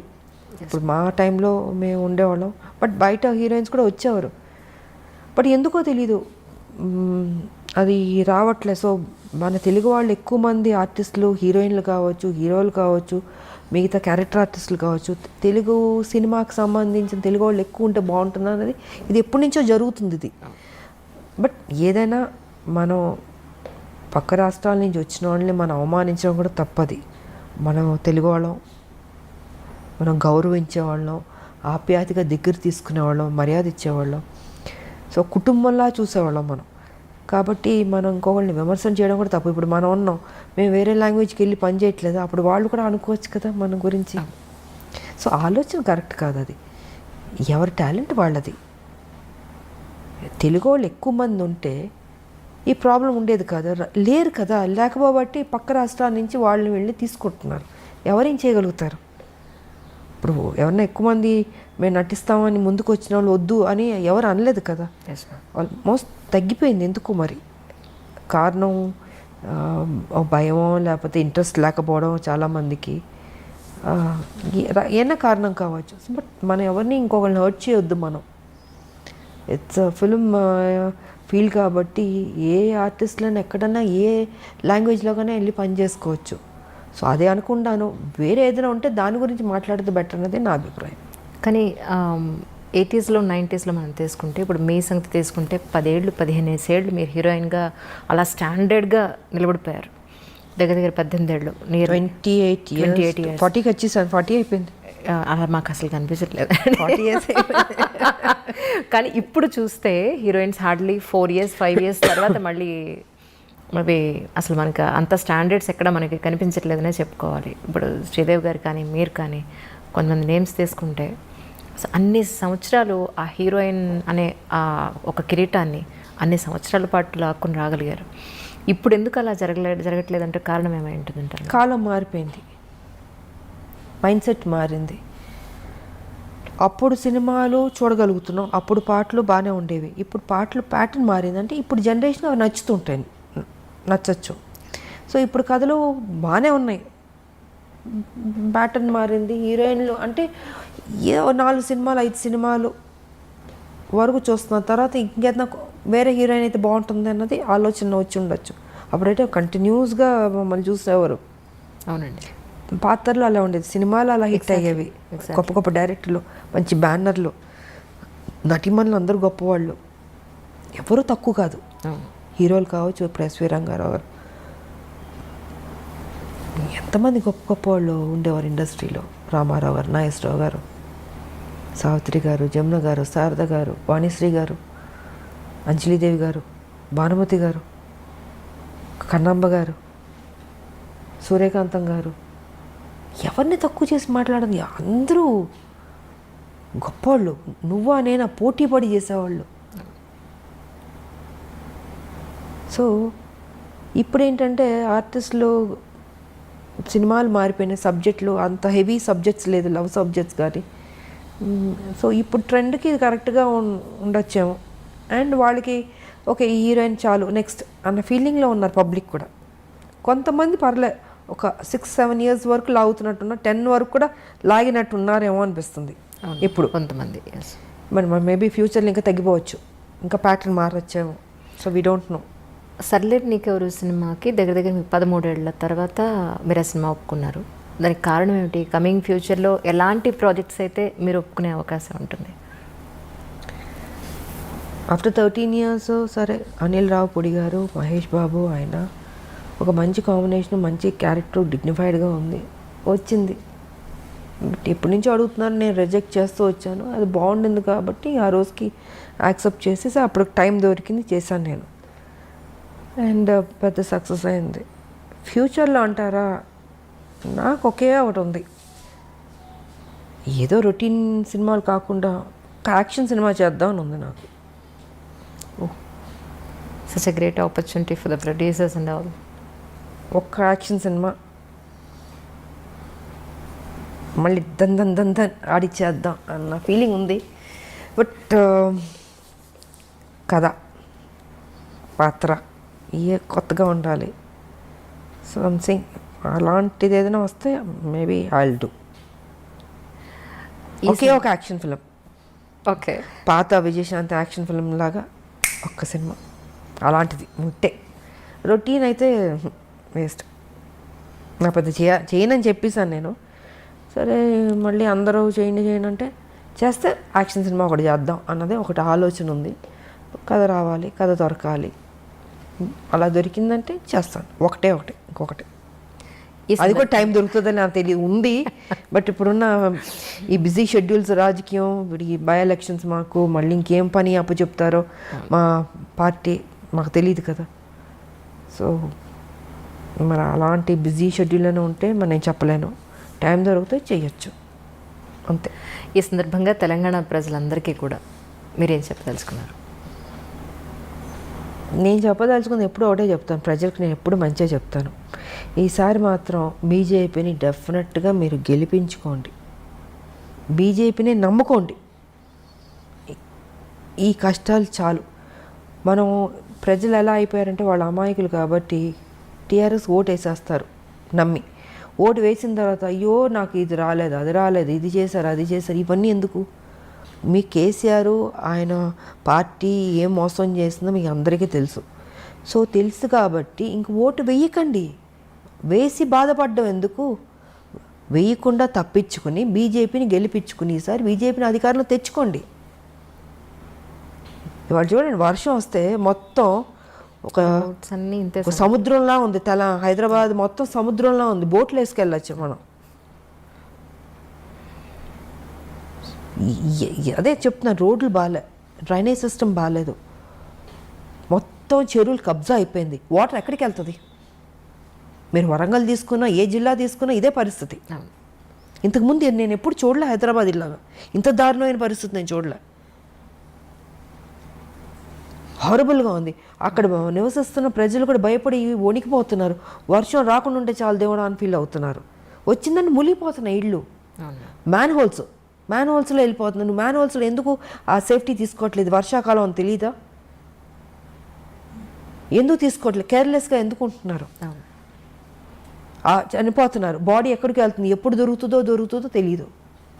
సో ఇవన్నీ చాలా ఉన్నాయమ్మా. మాట్లాడాలంటే అది పెద్ద సబ్జెక్ట్. నేను ఒకటే చెప్తాను ప్రజల్ని, తెలంగాణ ప్రజల్ని, దయచేసి ఇంకా ఈ రాక్షస పరిపాలన మాత్రం మర్చిపోండి టీఆర్ఎస్ని.